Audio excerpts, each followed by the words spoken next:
are now listening to the Fantasy Standard Podcast on Talkdown TV with P and Ryan.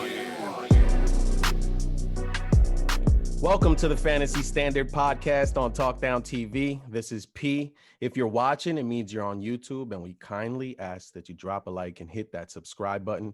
If you're listening, it means you're on Apple Podcasts, Spotify, Audio Boom, and all other podcast platforms. We also kindly ask that you hit that like button and leave a review.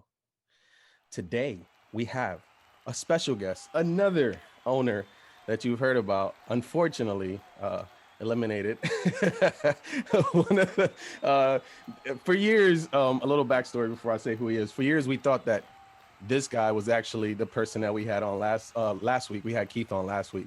So I'm glad he's on to confirm not only his identity, but actually join us on the Fantasy Standard here. We have our guy Carl here. Welcome to the show. Thanks for having me, man. I appreciate you, man. It's like surreal. I think everyone's like, "Yo, that's him." I do exist, you know. It's funny. I was actually thinking about maybe like trying to block out my face or maybe even cut out Keith's face and put it over me or whatever. But you know, I guess I got lazy tonight. We didn't get enough time. We didn't get enough time. Next time. I see you have a Giants shirt on. You're a Giants fan. I am a Giants fan.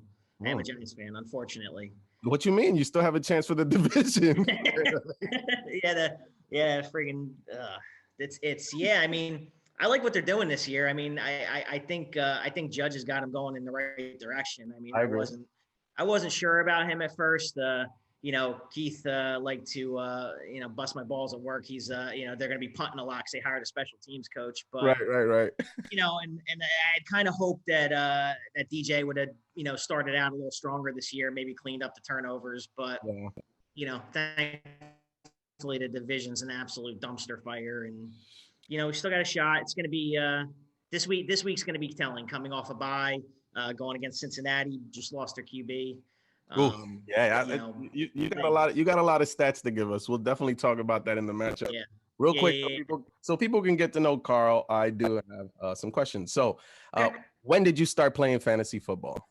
All right, my first season was in 2004, so that's my 16th year. Wow. Okay. Me and my boys from college. We were on a fraternity, and we had a fraternity league. It's only an 18 league. I'm still in it to this day. Mm-hmm. I think I showed you guys a couple weeks ago. That's the one where I'm just getting outscored at ridiculous levels. I mean, worse than it's absurd. Yeah. But yeah, back in 2004, we had our first draft. Priest Holmes was the first number 1 overall pick. Mm-hmm. I was number 7. I picked Deuce McAllister. I was gonna ask, who's the pick? Yeah. Deuce, right? McAllister. Nice. Yeah. And then I came back in the second round. Because I had 7, and number 8, they took back-to-back Peyton Manning and Dante Culpepper. And then on the way back, I got Tom Brady because I'm like, oh, shit, we already got to run quarterbacks in the first round. And it was a keeper league. So I actually had Tom Brady for probably 10, 11 years until I finally said, all right,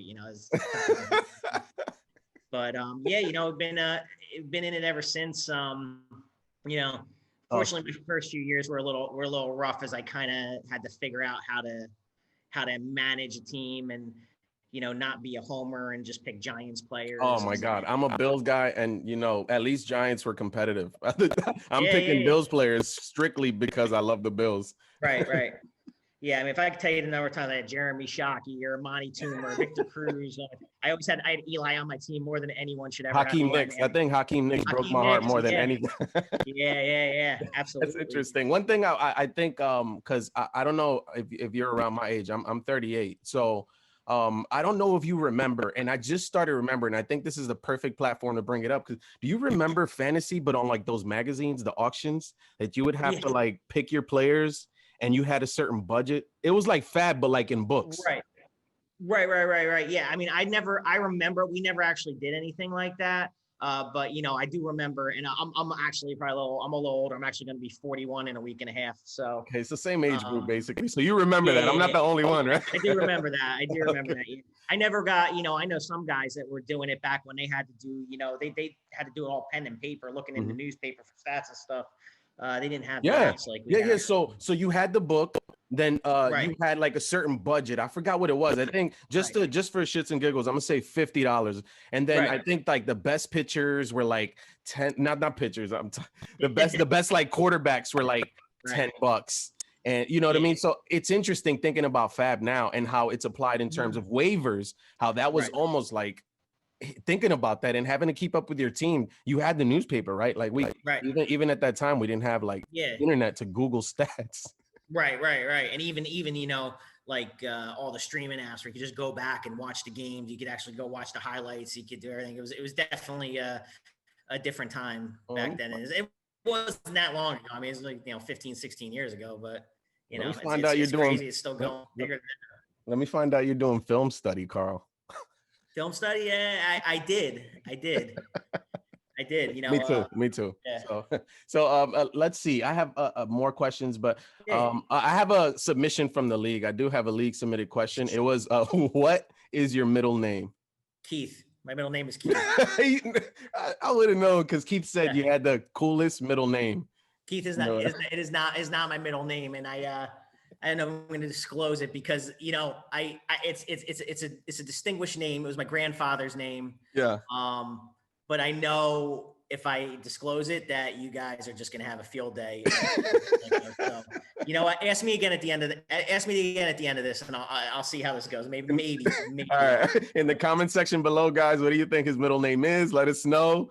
Let us know now. It is not Keith. It's not Keith. Okay. So let's see. Before we head to the other side, because I might sneak these in later because I had some good ones. I have one more. Okay. And this is a question I started asking myself, like, damn, which one would it be?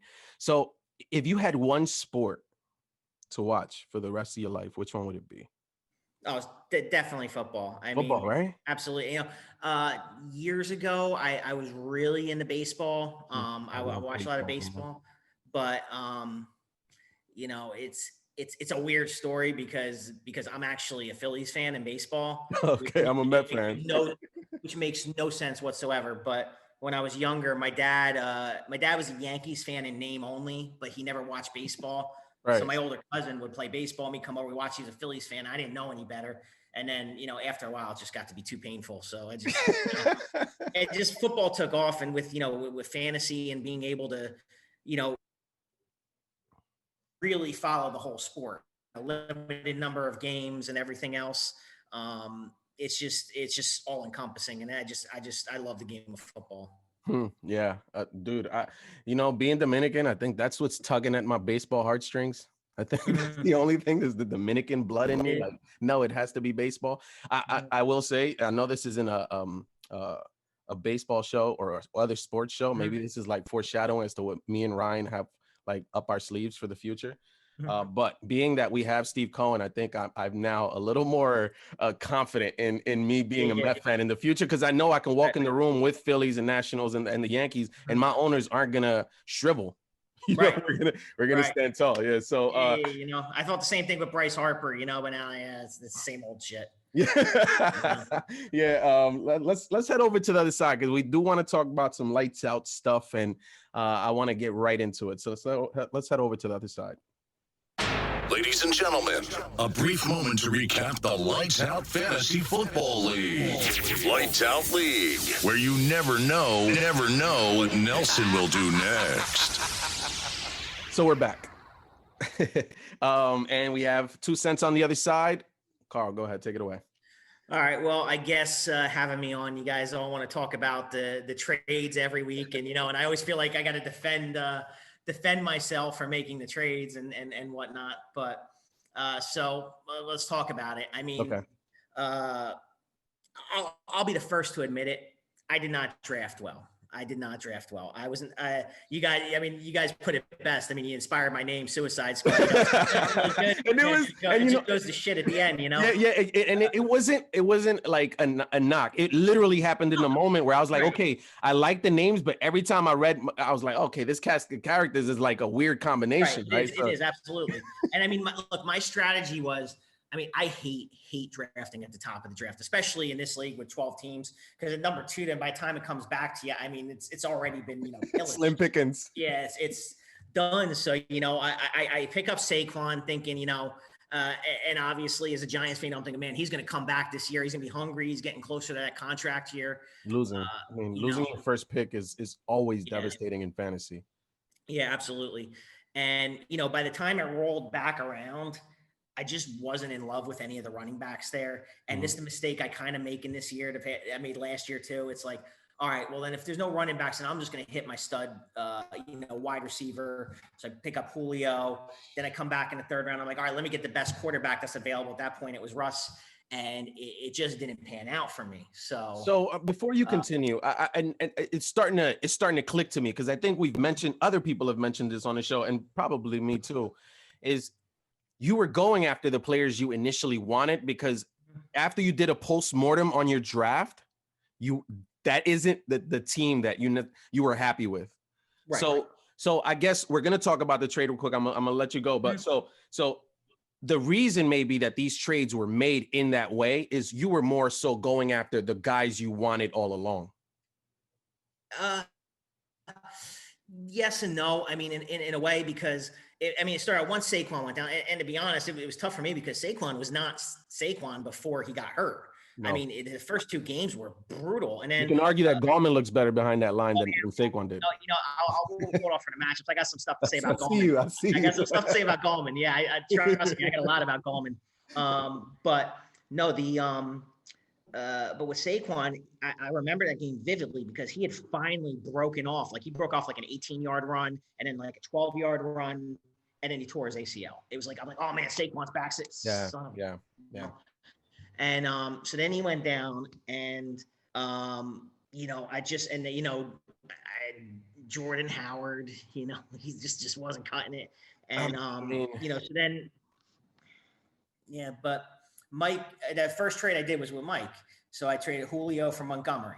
Right. I needed somebody. At that point, Tariq Cohen was down already with the ACL. So I knew Montgomery at least had the volume. It hurt to give up Julio, but at the time too, Julio was battling some injury stuff. So I knew it wasn't the worst move in the world to give up Montgomery for Julio, even though, at first it's like, sometimes you get caught up in the names. I was like, it's like Julio, he's not worth David Montgomery, but at the time, Julio wasn't Julio. He was right. He wasn't. And the injury was prevalent. There was a lot of injury concerns at the time. Right, and he hasn't been a touchdown guy the past few years. So, it hurt, but I gave him up. Then along with Montgomery, and then he puts up the donut, and I'm like, son of a, I got to do something. Yeah. And I don't think I'm talking out of school here, but because Ryan actually said in the chat, we've been talking for a couple weeks about back up for a second, because me and you made our trade before that, but that, which I think was a very fair trade. Yeah. And then around that time is when me and Ryan were talking about he had originally asked about Cam. And I said Robinson. He said, no, I want Russ for Robinson. I'm like, no fucking way. You're not getting Russ for Robinson. And then I lost again. I'm 0-5. And I'm like, well, shit, I got to do something drastic or my season's done. My season's done. And I actually went back to him with – actually, no, I'm sorry. I was 0-4 when that happened. I went to him with Russ for – I said, all right, fine. I'll give you Russ for Robinson. And he said no.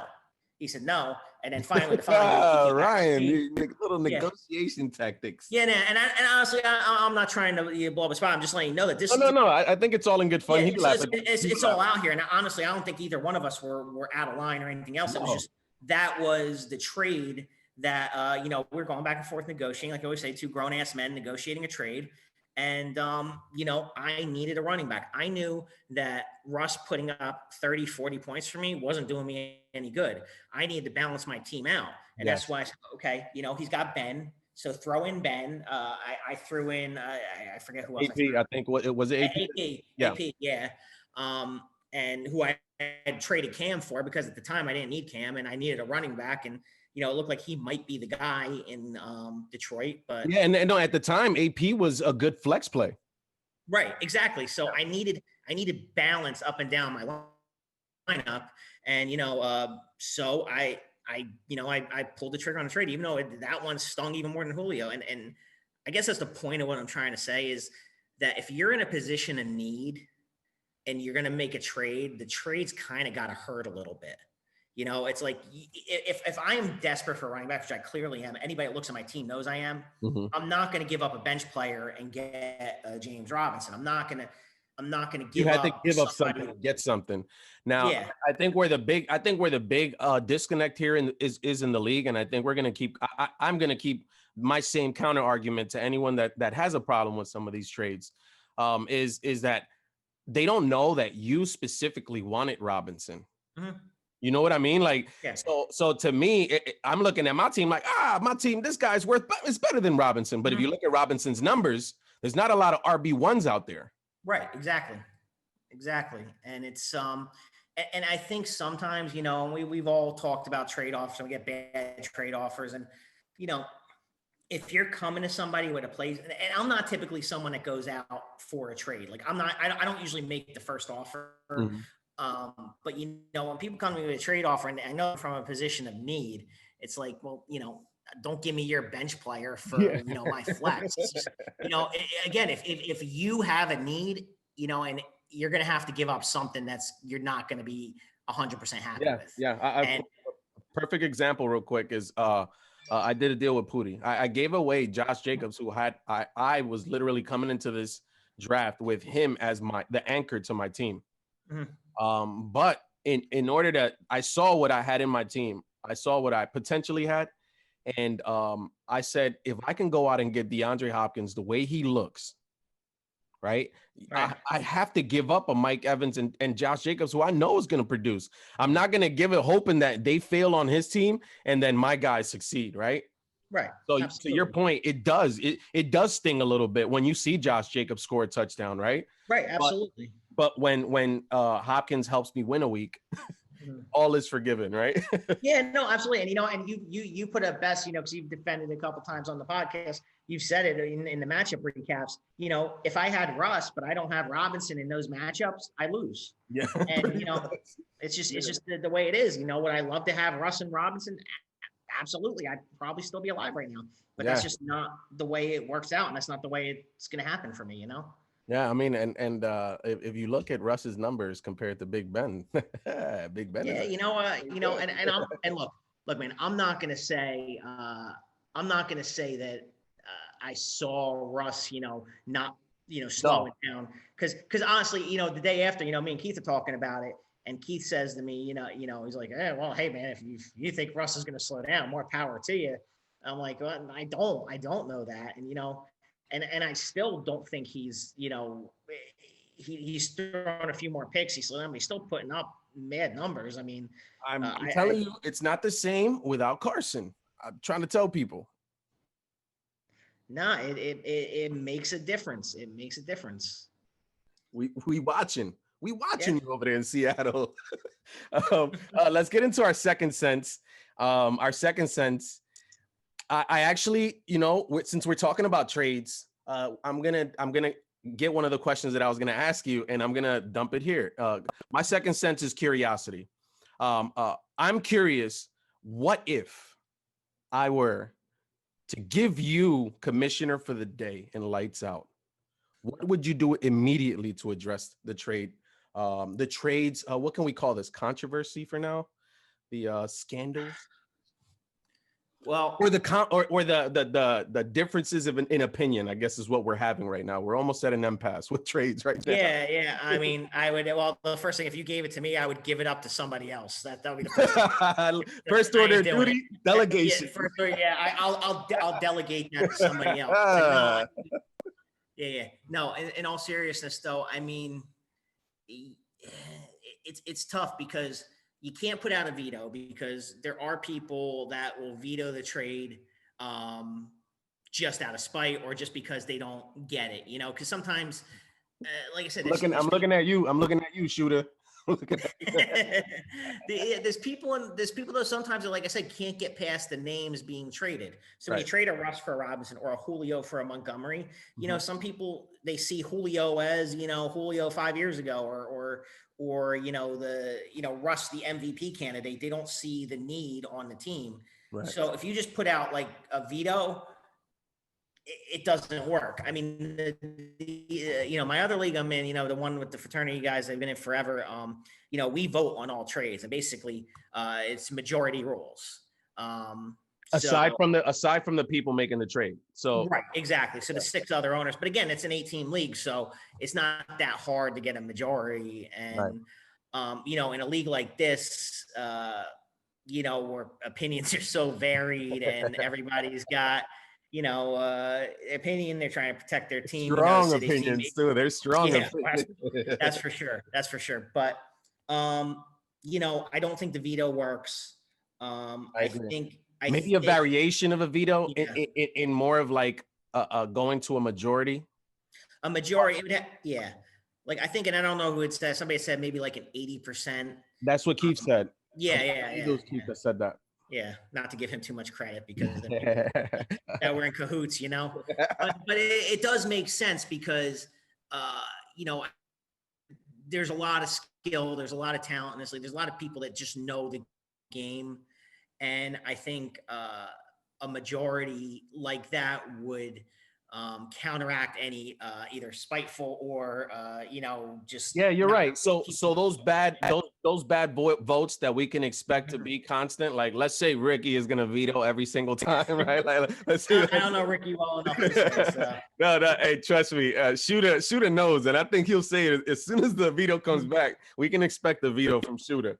But nah, it's all in good fun. That's my guy. But I think that if we had that. What you're saying is if we had a majority, 80%, for instance, we can offset those bad eggs that want to rebel and maybe not even like. It couldn't just be a simple majority 6-5. It'd have to be like, because obviously there's 10 people voting, so it'd have to be like 8 out of 10. That to veto it, 8 out of 10 to override it. Yeah, I don't know. So. Yeah, I think one thing to think about, Mr. Commish, for the day is how would you gather those managers within the 24-hour period? Because we would imagine we want to still keep that window, right? Because the window, I think, is the part that we like the most. Yeah, I mean, my thought on that though would be that we're all in the league, we all know, and look, I'll be honest, I don't know how to keep up with you guys sometimes in the chat. It's firing off. I go to sleep. My kids wear me out. I wake up, there's 150 messages the next day on my phone. But at the same time, if we're all in the league and we're all paying our money to be in the league and we're all, invested in it, then it's our responsibility to, be there and vote. So if a trade comes out, you got 24 hours to vote, then you got to vote. And if you don't vote, then your vote doesn't count. So it goes from, 10 to 9, so it's a majority out of the 9, so it's your responsibility to be so there's a solution there. There's a solution there. And I mentioned the 8 to 10.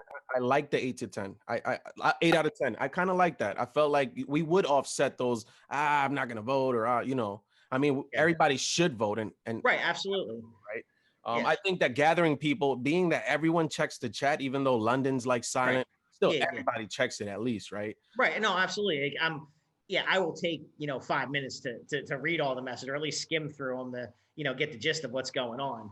All right. Yeah, no, I mean, but it's your responsibility. It's your money on the line, Yeah, no, that's awesome. And I'm sure, our commish, it's good to give them certain perspectives, right? And it's great. And eventually I'm sure we're going to have like our Zoom call and get into it. But I bring this up only because I feel like that conversation's still constant. it is up these trades. And I felt like we can maybe put a note, we put a tab on it and revisit when we can make some changes. Right now, it's all about collecting data and using that later. Yeah, and again, I think that's important to understand. Like I said, just not to belabor my point, but again, it's you got to understand that sometimes to make a good trade, and I mean, you've negotiated a couple trades over the years, and there's a back and forth, and I think you both got to give something up Yeah. So, and somebody at the end of the day is not going to be happy, or somebody's going to win the trade, somebody's going to lose. And sometimes it might look lopsided, but To close this off, I think what happens is I don't know what it is. Maybe it's our little deep underlying cynicism of sometimes where we love getting over on someone sometimes. Oh yeah, absolutely. like, Absolutely. oh, I did that. Right. Oh, No, sorry. And you know what? And like I said, if you're coming from a place of need, you're not going to feel like you got over on somebody. And if that person that fills that need and that has that player, that doesn't give up as much, they're going to be like, oh, you know what? I got that guy. I got him. Yeah, really good stuff, man. Thank you so much for your 2 cents. Let's go right into recapping last week's matchups. And it was a doozy. I thought I was going to be the whole David and Goliath thing. I swore that this was going to be my week, and boy, was I wrong. Yeah, man. All right, yeah. So, recapping last week, it was Poe Biden lost to Dead President's 80 to 106, and I really thought I was doing something here until I heard that Swift was hurt, and then I didn't feel so good. And also, I tried to play Christian Kirk and Hopkins, thinking Seattle exploitable matchup, and Kyler banged up his shoulder. Yeah. So I think that kind of took a little bit away. Mm-hmm. Yeah, not as explosive of a matchup as I thought it would be. Yeah. I had Drake in another league, and it was okay, but I mean it just wasn't a shootout you were expecting. It's almost like you're expecting like Rams Chiefs from a couple years ago. Oh, I think all of us are still waiting for a game like that. Yeah, absolutely. And I think that there's these matchups that you see, and you're like, oh man, this is going to be the one. Like maybe even like Tampa Bay and LA from last Monday. Like, all right, maybe this is going to be the 45 40 game or something like that. And it just never materializes that way when these two marquee teams like seem to lock up like that. Yeah. So. Yeah. I feel like my fate was I was about to say my seat was failed, but my seat was failed. My fate was sealed. I'm playing this guy. Right now, he just looks like a Titan. And later on, I might show the league footage. I might show the league footage of matchup recap. Yeah, he's a bulldozer, man. Yeah, he is. So he beat me. GG's to you, my brother. I know I reached out to you via the chat to let you know, but we've said it all year. You're not 11-0 for nothing, right? Like, this is a specific reason, and it's because your foundation, regardless of the pieces that he puts around them, they're gonna put up 100 points. And if you give yourself that chance week to week, you can put up what he's doing. Yeah, man. He's got a legit squad, man. Yeah. Let's go to the next matchup. A recap in here. HHM and Dismantlegate, which we had this pegged as the matchup of the week, and it didn't disappoint. No, not at all. It's two of the toughest teams in the league. I just wouldn't want to play either one right now. Yeah. Yeah, I mean, the projections sit at like 115 weekly comfortable. Oh, I know. It's crazy. I mean, after I had made my trades, I was feeling good about myself, and I think Mike was projected for 120 against me the week he beat me, and he scored much more than that. I think that was the week he dropped 160. Oh, that's when he like boomed. Yeah, so if you want to feel bad about yourself, play Mike.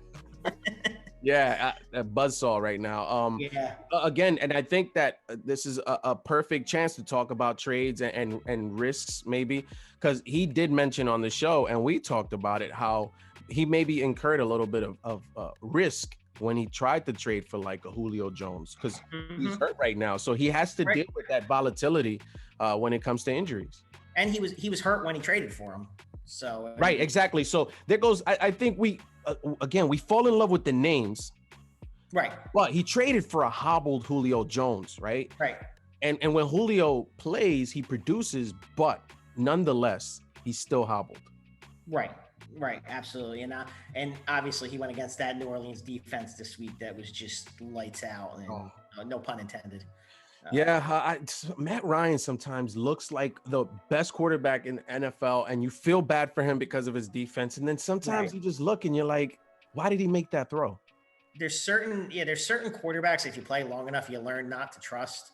and Matt Ryan is definitely one of them. You just can't rely on him. Give me your 3 quarterbacks that you can't trust. You can trust. That you cannot trust. That I can't trust. Yeah.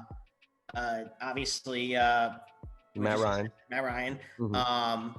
And then I would go with Carson Wentz because there's something wrong with that guy. I mean, maybe he's just sad that his backup has a statue outside the stadium, but he is just not right now. And I mean, I had him last year, and I did terrible last year, so I do hold a grudge, you know. And then after that, I'd say, Matt Stafford is one right now because he's so polarizing, right? He should. Like last year, before he got hurt, he was one of the best fantasy quarterbacks in football. Yeah. And when I was doing the trade with Russ, I was looking because Ryan had Stafford and Ben, and I was really thinking about it, and I was really leaning towards Stafford, and then something just gave me pause, and I'm like, no, you know what, give me Ben. Because that was right after, I think, the week after Claypool had exploded. Yes. So, yeah, but I don't trust Stafford. I don't trust Matt Ryan, and definitely don't trust Carson Wentz. Nice list, man. Nice list. Everybody in the comment section below, tell us the 3 quarterbacks that you cannot trust. Beware. Going on Dismantlegate side, on Ryan's side, I talked to Ryan before I got on this call. I like picking his brain before I jump on here, not only because he knows what I go through as a behind the mic here, right? Like, because I feel like I should put a disclaimer here. I have no idea what I'm doing, but Ryan kind of helps me. We talk about these matchups, right? So I was looking and I'm like, bro, I think you've been as snake bitten in your wide receiver position as I've been in my running back position. Yeah, he's missing Galladay. Yeah, badly. Because if you look at someone if someone puts up 94 points and you got all of 3 points combined from your wide receivers, your starting receivers and your flex. Yeah. But on the other side, it could have been worse because Rodgers was poised to score on that overtime drive before Marquez Valdes-Scantling's just fumbled it away for him. Yeah. And that was just brutal because I had a Rodgers, Aaron Jones stack in my other league, and it was absolutely heartbreaking to see him fumble like that because that. So it could have been much worse for Ryan here if Rodgers had marched down the field and scored. Yeah. You look at Mike; he's put himself now at 8-3, second place. You start wondering whether or not he has that second place locked up. A win this week would really go a long way. We'll talk about that in the future matchups. Let's go over to the next one. The next one is our boy Pooty and Nelson. And we had 107-63. I don't know if anyone's really surprised by the outcome. The one thing to note here about this matchup, this is the infamous elimination game. So they agreed on it via chat. I think Pooty was spearheading the kick Nelson out of the league campaign. and this is the result here. I remember week 11, we all saw it. And Pooty agreed, to his defense. I feel like he had a lot more to lose because he had right? Like, yeah, definitely. So it shows the confidence. And this is one of those managers that made moves that put himself in a really good spot for playoffs. Yeah, absolutely. I love Herbert. Yeah. I tried to get Herbert the same week he traded for him. Yeah.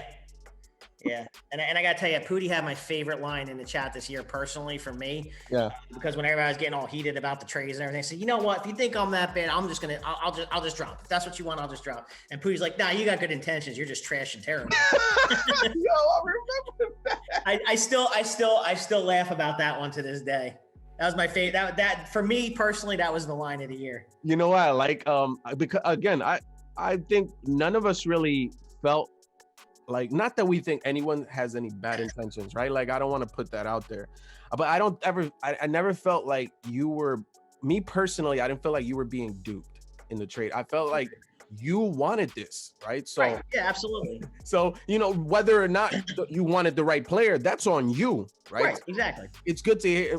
Pootie's one of those guys, and that's another thing I like about this league is that you're not gonna get anyone to coddle any No, egos I love here. that. There's none of that like telling you what you think you want to hear. No, they're gonna be super honest with you in this league, and I like that. It's refreshing. Right. Sometimes it makes me not want to open the chat, but Oh yeah, definitely. But yeah, no, that was my line. That was line of the year. So good job. Good job on that one. yeah, nice one, Pootie. So wide receivers, solid for him. Robert Woods in the flex, that's amazing. His running backs, Nick Chubb and Jacobs, that's a nice combo. Oh, absolutely. Chubb got that touchdown vultured by Kareem Hunt too. So. Oh man, that touchdown was, respect the Kareem Hunt for his sheer will on that one, but oh yeah, absolutely. The tackling in the NFL. Yeah, is bad. I mean, our running backs love it, but geez. Right, yeah. And sometimes these defensive guys are just getting bulldozed too. So. Yeah. When Jameis Winston, everyone thought he was going to be the starter. We felt better about this matchup, but having to start Brady against the Rams, you saw. I mean, 2 touchdown passes. You feel good about that, and he only got 18 points. So, Brady against the Rams is a tough sell. That is a tough one, yeah. Yeah, Hyde looked really good in Seattle. Will this be the last chance he gets? I mean, that's it. Yeah, you talk about like quarterbacks don't trust Seattle running backs, either. It's just unless his name is Carson. Unless Carson is in, exactly. It's just they don't have anyone. They don't have the Gallman to step in, Yeah, exactly. Let's go to the next matchup. We got Will, my boy, Struggle Bus, who's still trying. You still see him making moves. I know what he's doing. I think he's changed up to. I think he's tweaking it for next year. That's what he's doing. Which is, and the CeeDee Lamb pickup. So Struggle Bus lost this matchup 106 to 148, but he ran into probably the toughest team in the league this week. It's just a heartbreaker to put up 106 and then not lose, but lose that bad. Yeah, I mean that's not. There's no shame in that whatsoever. That's a killer, man. And when you're flexing your tight end combined for what 42 points. Yeah. 43 points. My God, that's sick. Thielen just went off, and it's funny too. It's like almost like he heard you and Keith talking last week about how they chose wrong between him and Stephon Diggs, and he just. Oh yeah. He took it's like the Jordan meme. I took that personally. Yo, delete that footage. Delete that episode. I didn't say that. Yeah. Keith said it. It wasn't you. Okay, good. We're still here. We're still right here. No, I'm kidding. Yeah. No. I still think you are. But Thielen had himself a game. He looked good. And he is the red zone target. When I was thinking about Thielen's game, I started thinking about the wide receivers that get the most red zone targets, and you're like, okay, these are. If you look at the leaderboard, right? Most of them are up there. So it's no surprise that Thielen has games like this. If you look at his stat sheet. I just feel like you look at Thielen and you don't feel like he should be doing that. I don't know. I just feel like his route running is underrated because the moves that he puts on people. I'm reconsidering that whole Stephon Diggs thing. I think they might be on the same level. Yeah, I mean, give the slight edge to Stephon Diggs, but yeah, I would too. And he also got Josh Allen throwing to him, which I'll still take over Kirk Cousins. That's a good point. Yeah. So you see him getting Ridley back. You got Thomas via trade. He got Thielen via trade. So busy guy. He was at the top of the standings. I mean, falling a little bit, but still made some moves to recover and hide the fact that maybe he's a little weaker on the running back position. Yeah, but Zeke remembered how to run this week too. So Zeke looked really. If Zeke gives him that, it doesn't matter who's RB2 for him. Right. Exactly. Yeah. Nah, so good shit. Let's move over to the next matchup, and this was a fun one. This was a battle for the Troll MVP standings. This was a nice one. Our guy Opie is, I guess, Opie here, and Shooter, who recently got demoted by Opie. And this was, I think I had more fun watching the chat on this one than I did. This was, Keith was relentless on this one. I mean, he really, like, even more so than his team in the chat, he was just badgering him left and right. The funny thing is that I'm gonna give you an inside scoop. So Keith hits me up on the side. He's like, man, do you think I'm like going too hard at him? And I'm like, bro, what do you mean? Like, if he would have been winning, he would have been doing the same thing. Oh yeah, absolutely. Like, I'm like, hell no, not with Shooter. Shooter could dish it and he could take it. So yeah, he's fine. I tell you, he's fine. I'll tell you because the previous week, and I'm gonna be honest, I'm gonna let you in a little secret. I screwed up the week before because I had put Jordan Wilkins in as a placeholder because I didn't know if Devontae Freeman was gonna play for the Giants. Right. So I kept Gallman on my bench. The only problem was I put Gallman in the bench. You'll see in my matchup, but I put Wilkins in forgetting that it was Thursday night, and he played and scored 2.8, and then. Next morning, Shooter's like, hey, Carl. So after I took the lead on Sunday night, I made sure to throw him a couple of gifs. But inside scoop. Yeah, I actually screwed up really bad, and we'll see when we get to my matchup. But got it. You heard it here at the Fantasy Standard first. Yeah, I screwed up. Shooter, he said, what, did he beat you or did you beat him? Oh no, I beat him anyway, but I screwed up. Wow. But he was ready. He was coming at me the next Friday morning, and I'm like, all right. If there's one thing I will say to anyone in the league that's in their trash talking, trust me, the guys that are trash talking can handle it. They can handle it well, right? That's why I pick and choose because, I'm not good at trash talking. I suck at this stuff, man. You know what I mean? It's funny too because you guys all know each other for a real long time, and Keith's the only one that I can really I really feel comfortable going at all the time and being and you're one of us, bro. I think when Pootie just said you're trash, I think you officially. Yeah. So sometimes I'm like, I'll go after Keith, but then again, he's Teflon, man. You can say anything to him and it just doesn't bother him. It just doesn't bother him. It's annoying. It's really annoying. Stoic. Yeah. Yeah. But recapping this matchup, Pootie, Opie was relentless. And, Cam Newton, if he's going to give you 20, you love that, right? Right, absolutely. Right? If Keenan Allen's going to give you 18, you definitely take that. His tight end position, I don't think he started the right tight end yet. Yeah, no. And if he could do all this and get with a 0 from his tight end, exactly. Man, he ain't losing.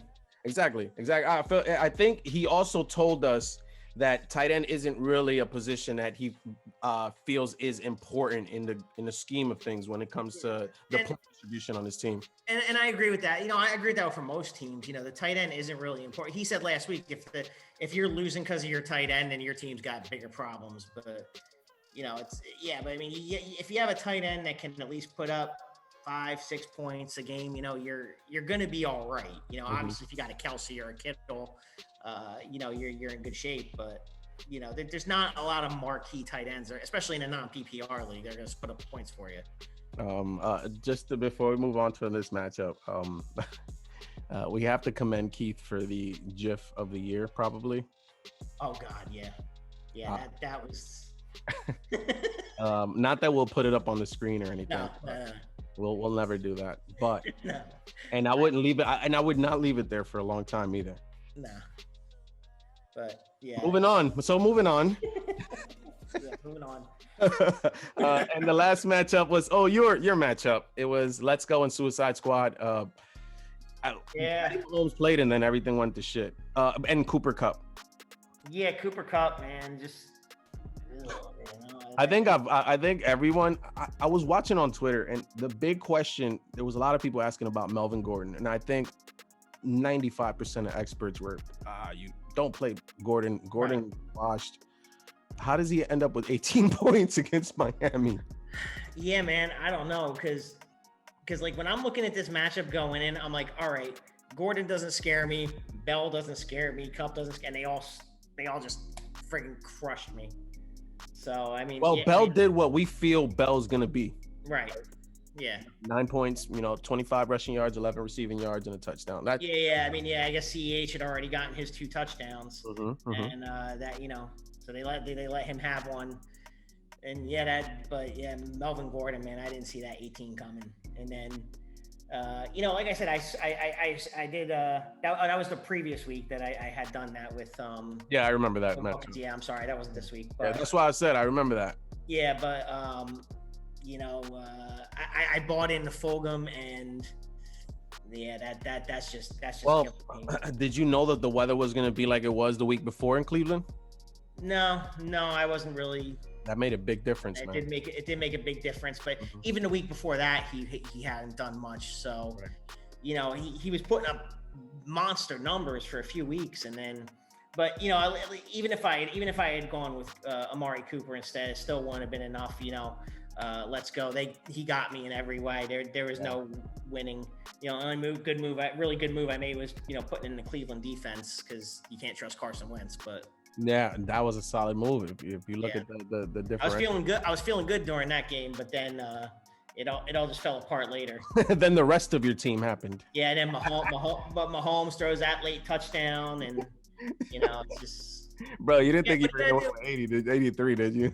What's that? You didn't think you were gonna win with 83, did you? No, I didn't think I was going to win 83. I thought maybe I'd score a little bit more. But I was gonna say I didn't expect to get -1 for my kicker either. Against Detroit going against an XFL quarterback, and they can't score a point. Elizabeth, New Jersey's own PJ Walker, respect. He's a friend of the show. Well, he's not really. I'm a friend of his. He doesn't know it.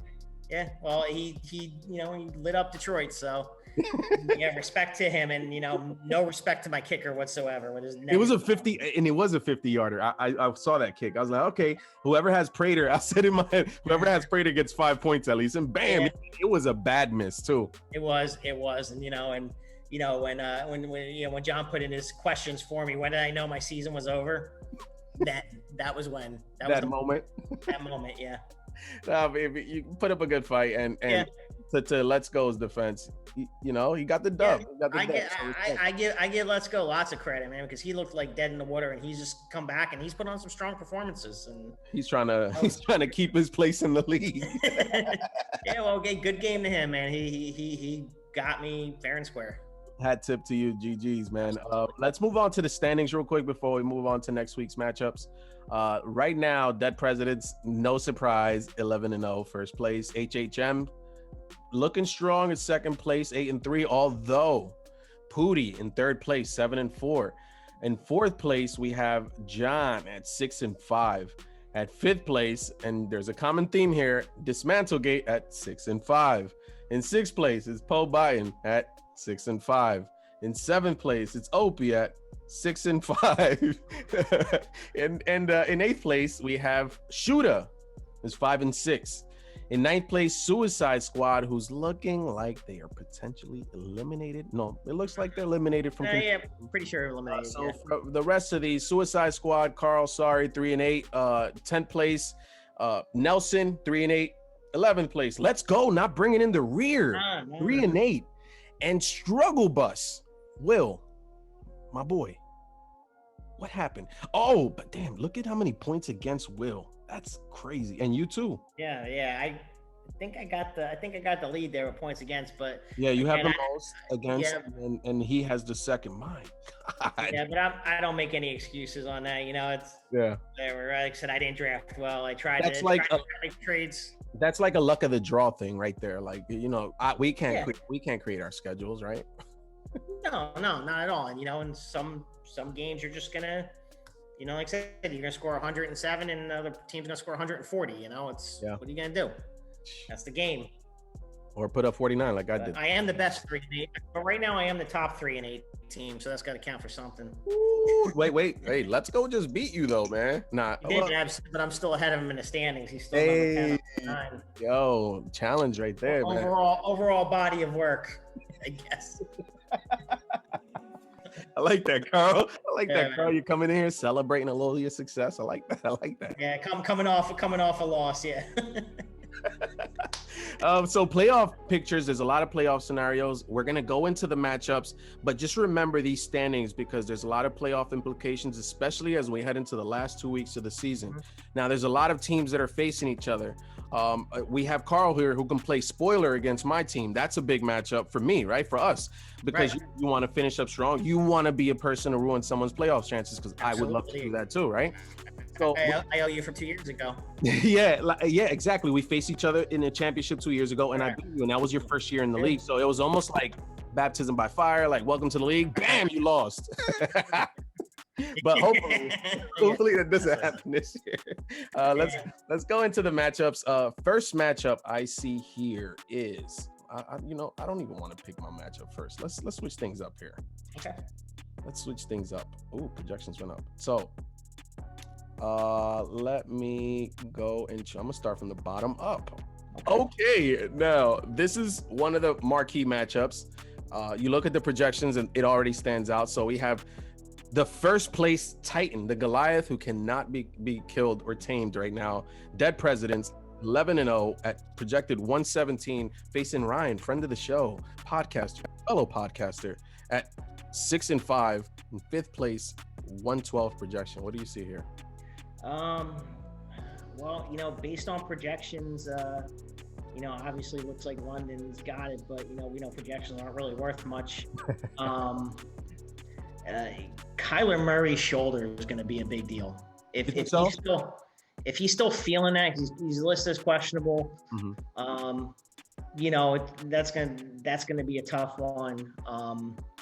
I love DK Metcalf against Philadelphia, even though it looks like the weather might be a little off, but against that secondary, I mean, I don't see them stopping them. And that blocks a little bit of Russ's upside. Right. If that connection's there that week. Right. So, I mean, other than that, I think their running backs, are equal. Yeah, absolutely. Dalvin Cook against Carolina, Miles Sanders, Seattle's defense isn't anything to write home about. Well, what if we approach doing matchups like this? Let's go position to position and which team has the edge, and at the end we'll make our pick. Okay. Right? What do you think about that? I feel like that'll really get things. Let's go for it. Okay, so we have Kyler and Russ here. So who do you give the edge to at quarterback? I got to give it to Russ against Philadelphia. I mean, this Philadelphia is just a mess. As a Giants fan, makes me very happy. But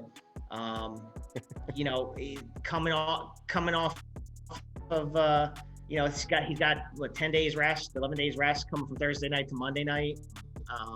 Kyler's banged up, going against New England, who I have some doubts about New England nowadays, but they can always play you tough. He's still a young quarterback. I got to give the edge to Russ on this one.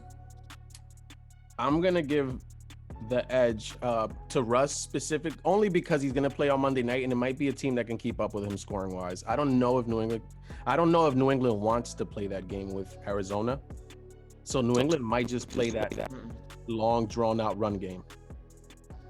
So I'm going to give the edge to Russ on this one. Now, moving on to the wide receivers, automatically, I know we look at the matchups for Robinson and Parker, but you look at the quarterbacks that are throwing it to them, you don't feel good about that. You feel better about A.J. Brown and Metcalf. Yeah, 100%. Allen Robinson, I don't even know, both Foles and Trubisky are banged up. Mm-hmm. So I don't know. And Green Bay coming off of a loss, I mean, they might be playing from behind, so that might give Robinson a little bit of an edge. But he's been hit or miss this year. Well, Robinson, unfortunately, the poor guy is attached to the worst quarterback play in the league. Absolutely combined, right? So he's gonna get his 10 points, 8 to 15 points, right? Like that's where Robinson lives. Parker, if you're a Parker owner, you want them to play Fitz. Right. So that's why we give the edge here to London and wide receiver. Running back, I'm gonna go push. I know everybody's gonna be like, that's safe. Well, screw you. Come do this, okay? So I'm gonna go with push. I feel like this is an even matchup here, running back wise. Yeah, I'm gonna go because I think Cook and Henry balance each other out. Indy's been really tough defense. I still think Henry's gonna get his points. Don't get me wrong, but. Go look at what Henry's done against tough defenses. yeah, exactly. He's matchup proof, but I'm just saying. But Chicago held him to 6 points, 21 carries, 68 yards. Right. But what I'm saying is Cook against Carolina, that he's going to feast on them too. So I think they could balance each other out in this. And then, Miles Sanders is going to depend on if they're playing from behind or not. That's why I push this matchup, because for as good as and as dominant as we know Cook is going to be, Sanders is a question mark. Right. And he fumbled last week. Right. And for some reason, you never know what Doug Peterson's going to do. I don't think he knows what he's going to do. Yeah, he outthinks himself all the time. So he could run Boston Scott half the time for all we know. It's And good old Jordan Howard's on the road. He's coming. So that water is getting dangerously muddy for Miles Sanders right now. He has to lock up this running back position within the next few weeks, or it's going to be doomed to be a running back committee. It's headed that way. So let's move on real quick to the tight ends. I give Andrews the edge here because he's the main guy. He's not sitting out anymore. He's on the field the entire game. Right. Yeah, absolutely. And I know.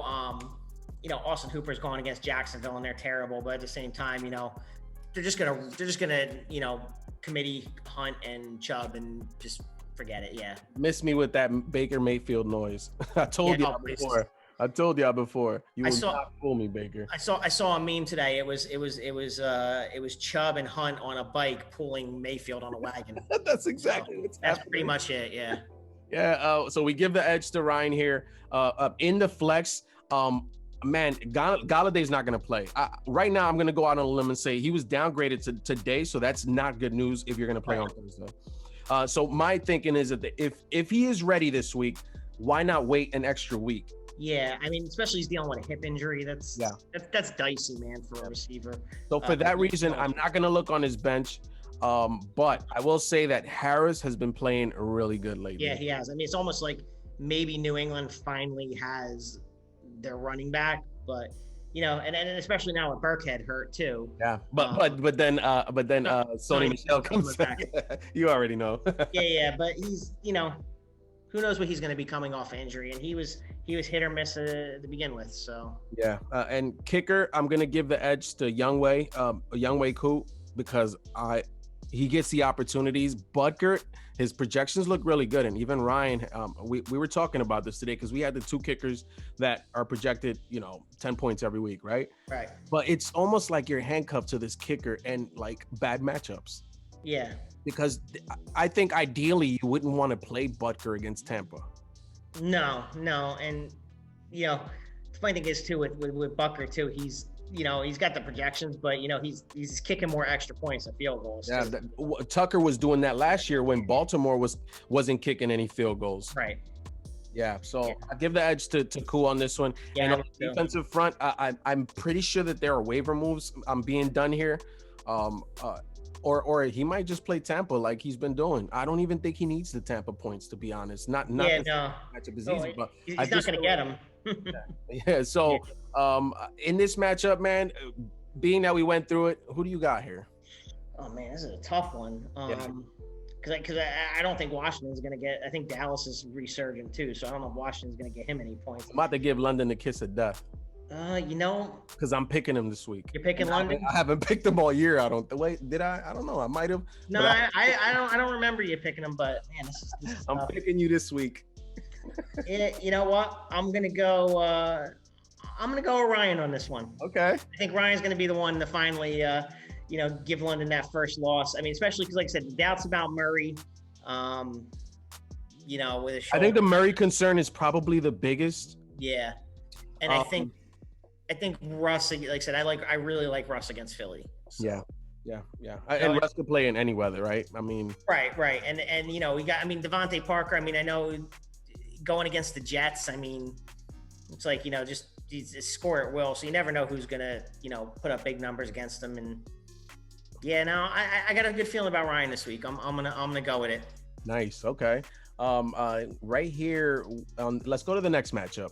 And we have, man. So picture, I'm gonna disrespect this guy's team, but I don't want it to sound like that. But picture you being in the playoff hunt and then playing like the last place team. Like that's kind of nice. Yeah, absolutely. Well, let's go. You're not last place. But we have Opie playing Let's Go, 92 for Let's Go, 101 for Opie projection. At quarterback, we have Cam Newton and Patrick Mahomes. So Patty gets the edge here. Oh, absolutely. Even if it's Tampa, it doesn't matter. It doesn't matter who he's playing. Yeah. Mahomes definitely gets the edge on this one. Yeah. Cam, you love his floor because of his rushing numbers. Right. Absolutely. It just you never know in New England's offense. It's just not. One thing to be careful with, New England fans, if the Patriots are down, I wouldn't hold my breath to trust in Cam Newton to bring your team back. Nah, and it's not even necessarily Cam. It's just that, he just can't do it himself. And, you should see some of these throws that he it was throws that you're like, wow, that's not even close. Right. You know what I mean? Like, this isn't what a guy in at his point in his career shouldn't be still making the throws that they were questioning him on 5 years ago. Right.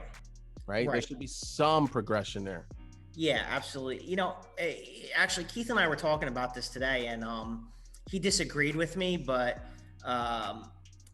with New England now, I think the biggest problem with them is actually, it's not Belichick the coach, it's Belichick the GM. Because I think 20 years ago, 10 years ago, he could get away with scheming and throwing together offenses and defenses that would, that would beat you no matter what your talent level was. But I think the talent level and the athleticism in the NFL has grown so much that I don't necessarily think you can scheme against it anymore totally without talent. I agree. So him trying to, go with, bargain players and with no name wide receivers and running backs by committee, that they had a great defense last year. And that was Keith's argument. They were top.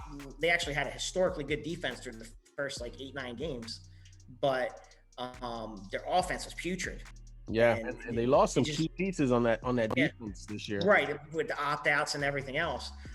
But right now, I think the NFL has grown and just the athleticism has grown in such a way that you can't necessarily just scheme without at least trying to match it. You got to have at least comparable skill level. You're not going to get there by, unfortunately, N'Keal Harry's not going to cut it. Edelman's toast. They're just not going to cut it. It's interesting you say that, and I'm glad because I've had discussions with several people in the league, and I think our commish likes to point it out too because we're Bills fans. So that they praise Belichick, and rightfully so. As a coach, the guy is probably the best X's and O's defensive mind that we've ever had in this game. Absolutely. But what happens is that we extend genius. We blanketly give him the label because he's good at one thing. We automatically overlook anything else that we might have, like you said, talent wise. I think if you look at the Patriots drafts in the last 5 years, I don't think you're finding. I think you're 2 Pro Bowlers, maybe. Yeah, if that. I mean, it's really tough to point out anybody that just stands out as. Man, and that's something. So if anybody knows the answer, if anybody wants to Google in the comment section below, let us know in the last 5 years which Patriots drafted player went to the Pro Bowl with the Patriots. Right. Let's move on to so who did you give the advantage to? Patty Mahomes? Mahomes, no doubt. Okay, so on wide receivers here we have Claypool and Cooper Kupp, who's surging. Keenan Allen, who's also surging, and Deontay Johnson, who's dude, that's a good. Damn, this is a good matchup for wide receivers. This is a good matchup for wide receivers. Of the 4, Keenan Allen is clearly the top right now. I mean, Justin Herbert's just an assassin out there. Your volume with Keenan Allen. These two guys are both Deontay Johnson and Keenan Allen. Is just sheer volume with these guys. Right, yeah, and I like Claypool a lot, and like you said, Kupp's ascending, but I gotta give it to Keith on this one. Okay, yeah, I agree. I will say Kupp is a person to keep your eye on. An interesting stat that I heard in the game yesterday, I want to take credit for it, is that Robert Woods and Cooper Kupp are number 1 and 2 in yards after catch in the NFL. I believe it. That's pretty cool. That's pretty You look at the last 3 weeks for Cooper Kupp, 20 targets, 7 targets, 13 targets. There's 27 catches in there. Yeah. So he's trending in the right direction. Unfortunately, it's for a losing cause. Like, nah, I'm kidding. Yeah. Yeah. It's these 3 and 8. You would love for that to, like, be for a winning cause. But Right. Melvin Gordon, who I think I don't have confidence in. Not against New Orleans. No way. And then we got Le'Veon, Tampa, who's tough as hell against running backs. Right. Right, and he's like, and then this counterpart, he's got C on the other side, yeah, who I think is the better play, obviously. Than I don't know what they said to CEH or what they did. Yeah, but that's the best I've seen him play all year. Yeah, absolutely. Yes, this weekend's game was what we thought he would be from the start. Exactly. Nailed it. And if he's gonna be that going forward, Keith's gonna have a shot here. It's gonna be exactly. And Gibson, you love Gibson. I love Gibson. I mean, especially now where you see the little McCaffrey kind of role they're trying to carve out for him. Even McKissick is going to get his touches. Yeah. Gibson is going to be the guy to get most of the work. Yeah, especially in the standard league. It's Gibson. I like Gibson a lot. Yes. I think Opie's got the edge here with the running backs. I agree with you. Tight end wise, Jonnu Smith, but Logan Thomas could be it this week. I'm gonna push this one only because I will too. There's too much validity with these 2 tight ends, and especially with Indy, that's a tough matchup. Logan Thomas has a on paper a good matchup, and this would be the one that he'll have 1 catch. So I'm gonna push this matchup. I'm not even gonna. Jonnu Smith's a beast, but Logan Thomas is definitely ascending. I mean, I like him a lot. Yeah, me too. We're gonna go here in the flex, and we have Marvin Jones, who's been a really good play, and if Kenny Galladay's out, right, that's gonna be a good play. Yeah, that's a really good play, especially against Houston too. I like that. Yeah. And then you got Drake, who, if he plays the way he played last week, this is his time of year too. Yeah. This is when he starts. And I gotta tell you, I have the same. Again, not to keep going back to my other week, but I got the same dilemma as Keith. Because I have Drake, and then I traded for Edmonds. And when Drake went down a couple weeks ago, this is like Edmonds' is guy. Like, for some reason, I don't know what they have against Edmonds there, because it seriously seems like he should be the number 1 back there. He fits that system 100 times. I don't know if he did something to the coach or whatever, but they just keep riding with Drake. And in a standard league, I mean, Drake's to play, but it's a tough decision week in and week out, because you keep thinking that Edmonds is going to explode one week, and it just hasn't happened. I think what's happening with Drake is one of those front office, coach, behind the scenes situations that we see it on the field. We know that Edmonds fits more, but this GM traded for this running back. Right, so he's got to make sure he looks good.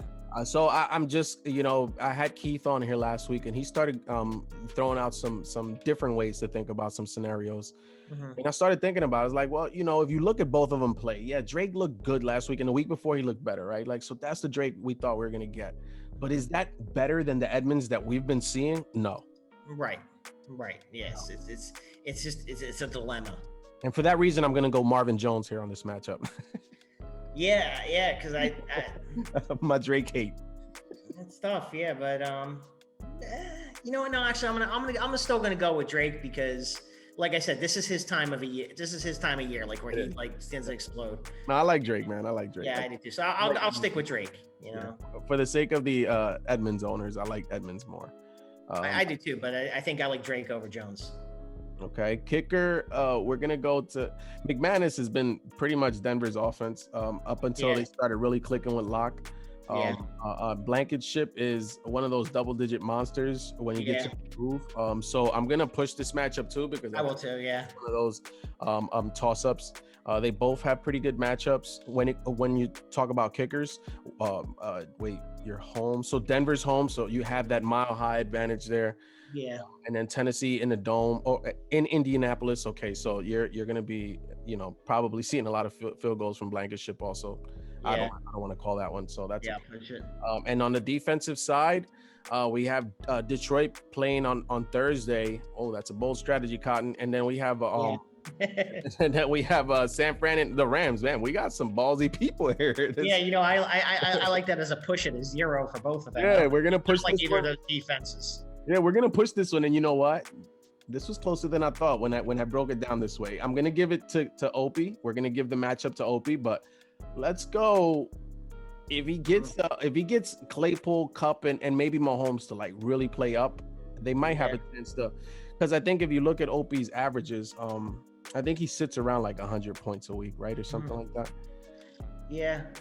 So Opie would need to like really underperform. Yeah. But I'm gonna pick Opie on this. I'm gonna pick Keith to win, but trust me when I say nobody wants him to win less than I do because he is unbearable. Good. And I gotta work with him all day. Oh. So yeah, like last year when we made a trade, I think we made the trade for Drake last year. Everyone's like, "Oh, you guys are." I'm like, bullshit. Nobody wants him to win less than I do. He won our work league last year, and it was awful. Right. So he changed his name to the Wind of God. Oh my God. And then it was Champ. He was changing his name every week. We had to put it on the bulletin board. It was brutal. So no, nobody wants Keith to win less than I do. So, but I will. That being said, I will pick him for this week. Wow. That, if he changes his shit, the Wind of God in this league, I might retire. It's a little easier in a work league because you got very few people that are actually up to the level. Bro, if he does that shit, I'll retire, bro. Yeah. That's pretty. I am well ahead of him this year. It doesn't look like he's going to make the playoffs. So see, juicy gossip. You're only going to get. However, he's going to come back and say, "Well, this is the league that matters," and he's right. He's right because it's a lot more. There's a lot more at stake here. Is it a paid league? It's a paid league, but no, we're not at this level. But still, it matters. Yeah. So you will not downplay that one. So have at it, guys. You heard that?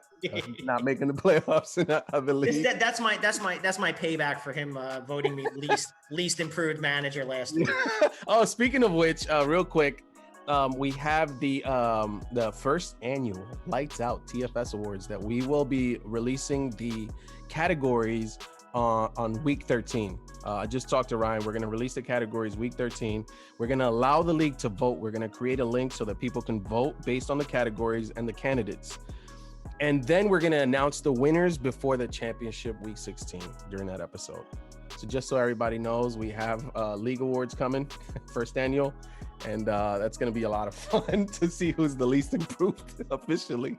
Yeah. Well, hey, I think this week you'll give me most improved podcast guest. You got nominated, so you're on the list. Hey, that's all right. So to the league, send in your nominations to the Fantasy Standard TFS at gmail.com. Let us know what you think. Drop a comment below and hit a like. Next matchup we have here is Shooter, who's fighting for his playoff life, and much like all of us actually. And it's JC 6-5, feeling really good about himself, wouldn't you say? Yeah, definitely. I would say this one we could nickname the Troll Bowl. Yeah. Oh, the Troll Bowl, first official. Yeah, I think that definitely that. I think right now, if I were to have a Final Four, it's Keith, who would be the 4th seed. Putty would be the 2nd seed. John would be the 3rd seed, and Shooter would be the 1st seed. That would be the Troll Bowl seeding. Yeah. Well, like I said, Pootie's a dark horse in that, man. He's done some excellent troll work this year. So, but what he does is that he does it in a way that you have to accept it. Like he'll say something about you, and you're like, you know what? I can't even get mad at that. I know. It just makes me laugh. It's just I can't even respond to it. Yeah. So I give him he's the 2007 Giants of the trolls. Let's go. Okay, so he has a few empty positions, so we don't like going on benches and speculating what they have on the bench because we don't want to sway a matchup one way or another. So we're just gonna go with what he has out there. Okay. Yeah. So quarterback wise, we see Teddy Bridgewater's in there. Okay. So Teddy Bridgewater against Deshaun Watson playing on Thanksgiving against Detroit. Please give me some of that. Yeah. That's not that's yeah. Not that Teddy Bridgewater might not get us like 2 touchdowns, 300 yards passing against Minnesota, but Sean Watson might be the play of the week. Yeah. As far as the quarterback goes. Yeah. Tyreek Hill, man, he's a red zone monster this year. Yeah. Love the way they're using him in the red zone. Absolutely. So we're gonna give the quarterback advantage to JC here. Wide receiver, we have Jefferson and Hill against Michael Thomas and Ridley. I'm gonna go with Michael Thomas. You wanna go to that side and know that you're gonna get the Michael Thomas you think you're getting, but I'm just not sold on Taysom Hill, bro. No, me neither. Okay, we were all shocked when they went with Taysom over Jameis, but he did perform, and this week is that Peyton probably likes Hill because there's a lot less film on him than there was on Jameis, and he's just trying to squeak together the wins until Breeze can get back. But then again, Denver's not scaring anybody, so but it's at Denver. So Denver plays pretty well against good teams. I know at the end of it doesn't look like it, but they give themselves a chance. Yeah. It's. I mean, look, if you're going straight head to head against number one wide receivers, I'm still going to give it to Hill just because Mahomes and they're matchup proof. Even though Tampa Bay is pretty good, but and then Jefferson versus Ridley. Yeah, but Carolina's a little tougher against receivers. They are. But Las Vegas, but the Raiders have been playing tough, man. Yeah, they've been playing tough. They play tough against the division opponent, so they play tough in the West. They play very tough. But against Atlanta, I would love to see what they would do against that team, and hopefully Matt Ryan can bounce back. Yeah, and the question is going to be too is if Julio's hurt, if Julio's hobbled, then definitely Ridley gets the edge on there. So if that's the case, then I would barely give the edge to JC, but Tyreek Hill makes it hard for me to. Tyreek Hill makes it hard for me to do that with confidence, right? Like, right, especially coming off a game where they went with 3 rushing touchdowns. Mahomes might just want to air it out. So who knows? Oh, and these are the 2 teams that have made 2 different trades. So initially, Will Fuller was traded to JC, and then Will Fuller was traded back. But Thielen now went over to JC's side. I know that Thielen is on the COVID list too. That's kind of crazy.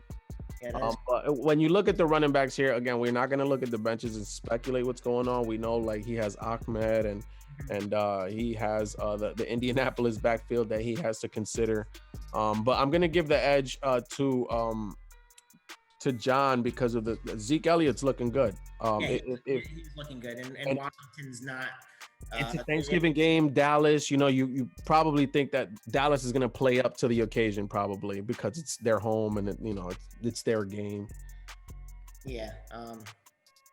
Gio Bernard, not going up against my Giants there. The defense is pretty good. There's only one game they've really gotten their asses kicked this year. That was the San Francisco game. Yep. And when you're going without Burrow now. We got Leonard Williams looking good up on the defensive line. Dalvin Tomlinson. It's going to be tough for him. And they're getting 2 pieces back, right? They're getting McKinley. McKinney's going to be back. And Zimenez or something like that. X-Man, Shane Zimenez. Yeah. That dude's a beast. Yeah, he is. He's one of those guys. I just been waiting for him to break out. So we'll see coming off of an injury, but our defense was good without him. And I was just gonna say, I mean, you add those 2 pieces to an already good defense, and you're a little more concerned about this matchup, right? Especially like you mentioned, no Burrow, so you got Finley out there slinging it, right? This coach isn't gonna go to the running game to try to protect that quarterback. No, definitely. It's a crime what they did to Burrow. It's disgusting. Yeah. The Giants, man. the playoff picture for the Giants, the NFC East division. I wouldn't be surprised if the Giants at the end of the year we look up and they had the.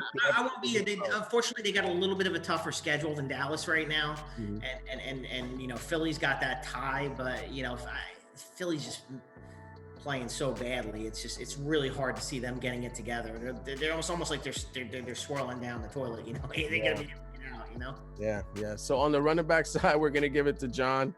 Tight end side, I don't care who Shooter puts there. It doesn't matter. We have to give it to Kelsey. He's the best tight end in the game. Flex, Thielen, if he plays, it's definitely Thielen.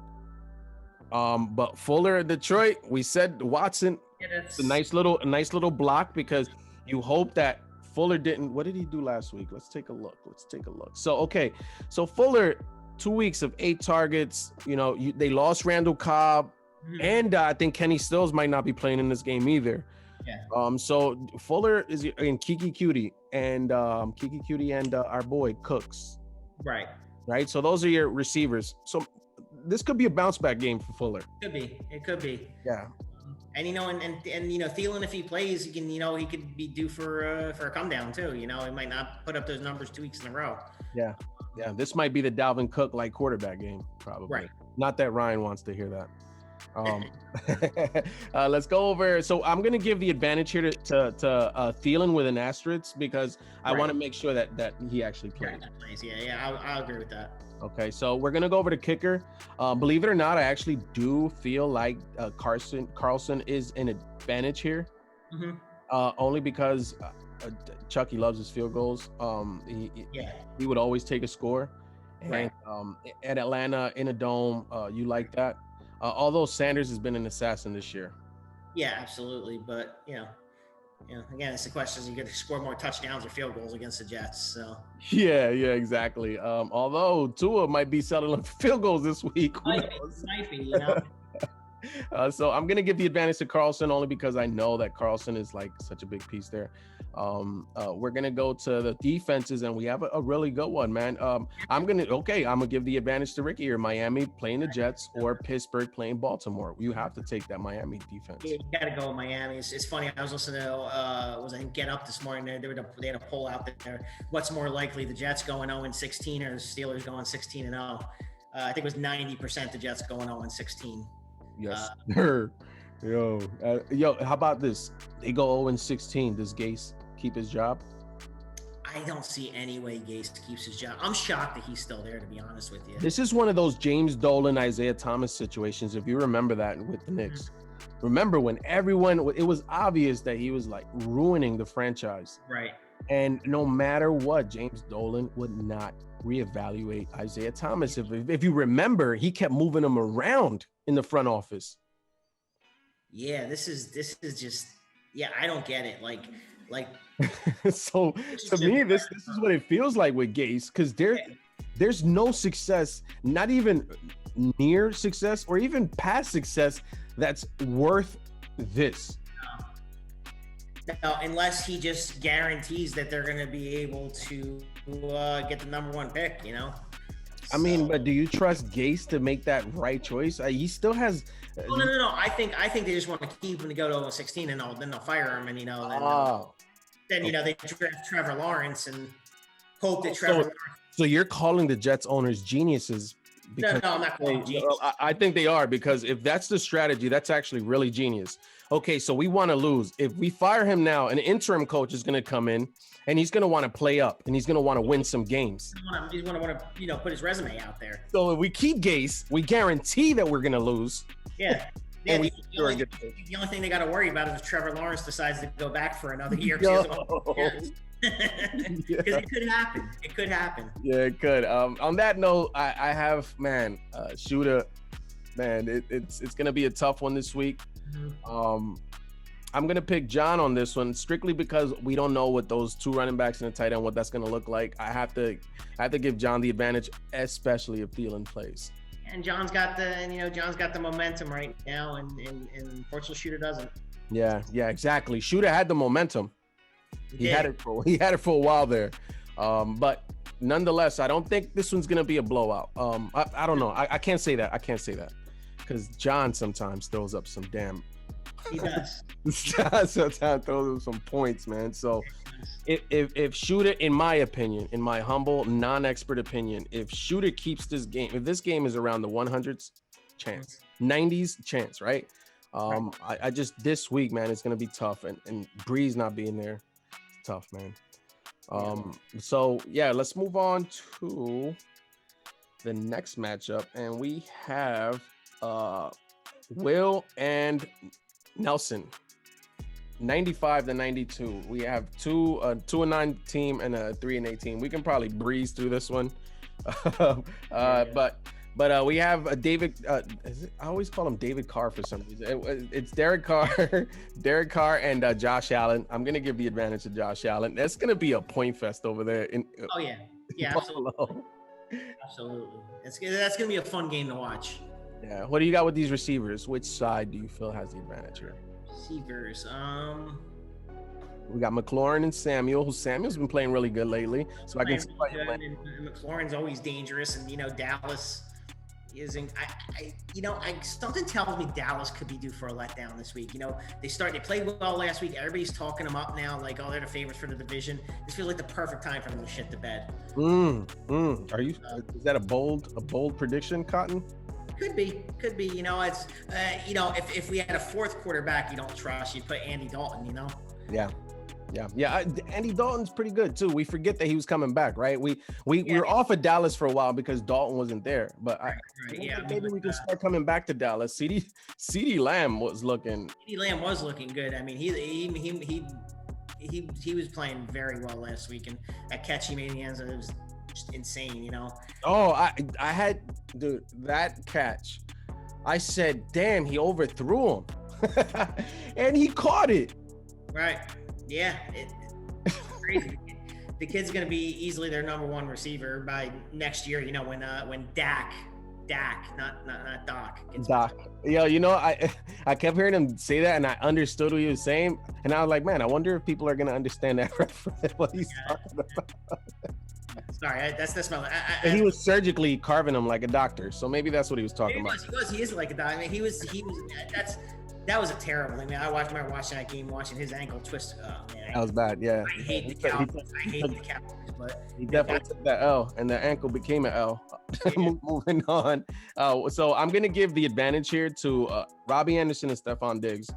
They're gonna call me a homer because I'm a Bills fan, but I like those two receivers over McLaurin and Samuel. Samuel just now got value. So is that gonna continue?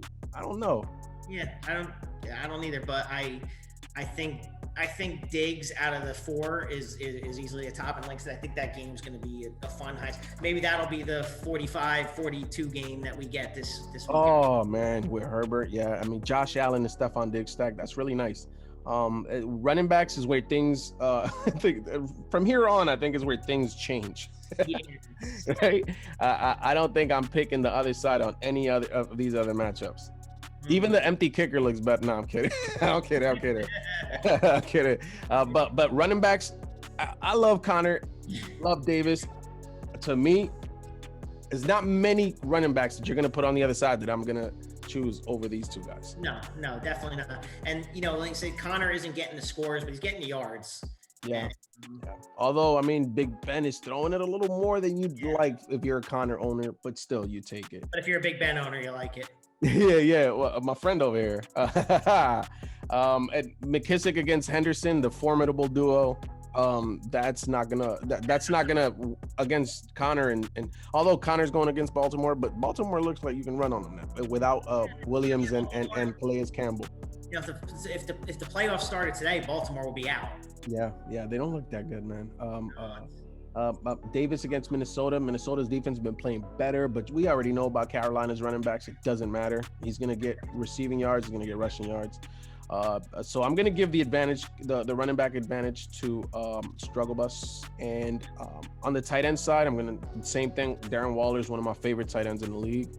Yeah, I like him. Yeah, he's like just a step below that, elite status. He's not. Maybe he's even there now. I mean, he's. I was just gonna say that he might have put himself not on the Kelsey tier. Right, you don't put him on the Kelsey Kittle tier, but I mean, it's hard once you get under there to see who could be better. So yeah, agreed. So we're both gonna go with Waller on this one. Waller, I mean, and then Bijan's nice, but yeah, he's going with the 2 tight end stack again. Okay, Nelson, pioneering the 2 tight end as a flex. I gotta tell you, man, as a Giants fan, Evan Ingram is the biggest disappointment this year. He looks like if I were to like go and create a player in a computer, Evan Ingram would probably be like the guy, right? Like the prototypical football player. I mean, he just like, I mean, and he's like against Philly on that Thursday night game when he dropped the pass that would have clinched the game. Oh, the one that was like, you know, that was almost like the people were saying, was it overthrown? He just missed it. Yeah. And I had him in another league, and I literally dropped him the second, like 1 second after he dropped that pass, I dropped him, like, because I was done with him, because he's just been dropping passes, running bad routes. He just forgot how to play this year. He took a step back. Yeah, he did take a step back. I know the injuries last year were plaguing him. But you know, when you get 10 targets in back-to-back weeks, and all you have to show for it is 5 catches, 48 yards, and he's healthy, so there's no excuse. Yeah.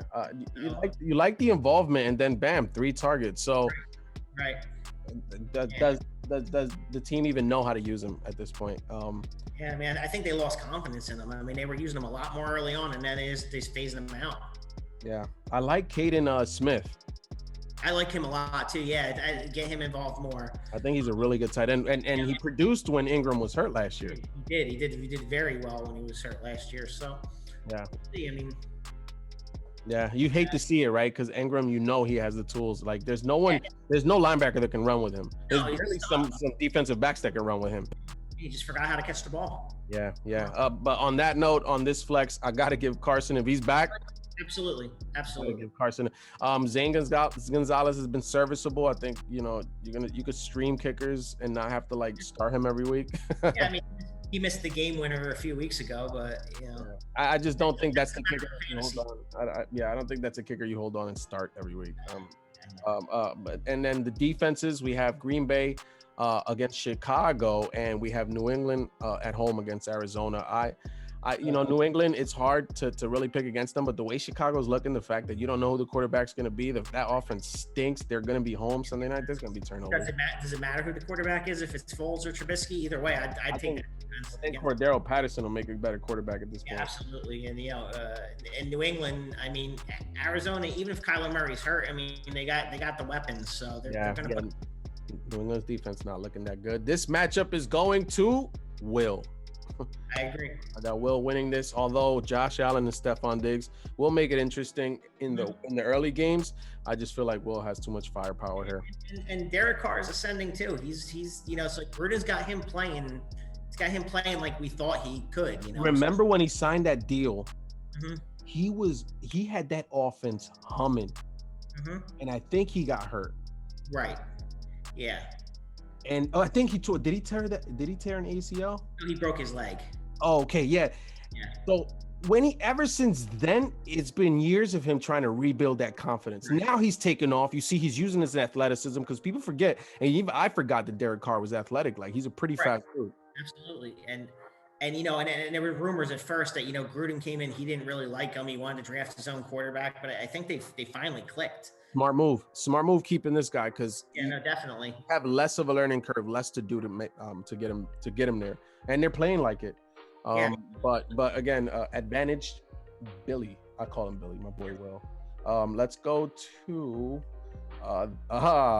this is another. No, this is HHM. Oh wait, that's right, we didn't do that. HHM and Pooty, they're already going at it with the trash talk, and this is big because I'm following. HHM is in second place at 8-3, and Pootie's right behind him in third place at 7-4, 117 or 108 the projections. At quarterback, we got Herbert and Aaron Rodgers, and dare I say, push on this matchup. I gotta go with you, and I gotta tell you what.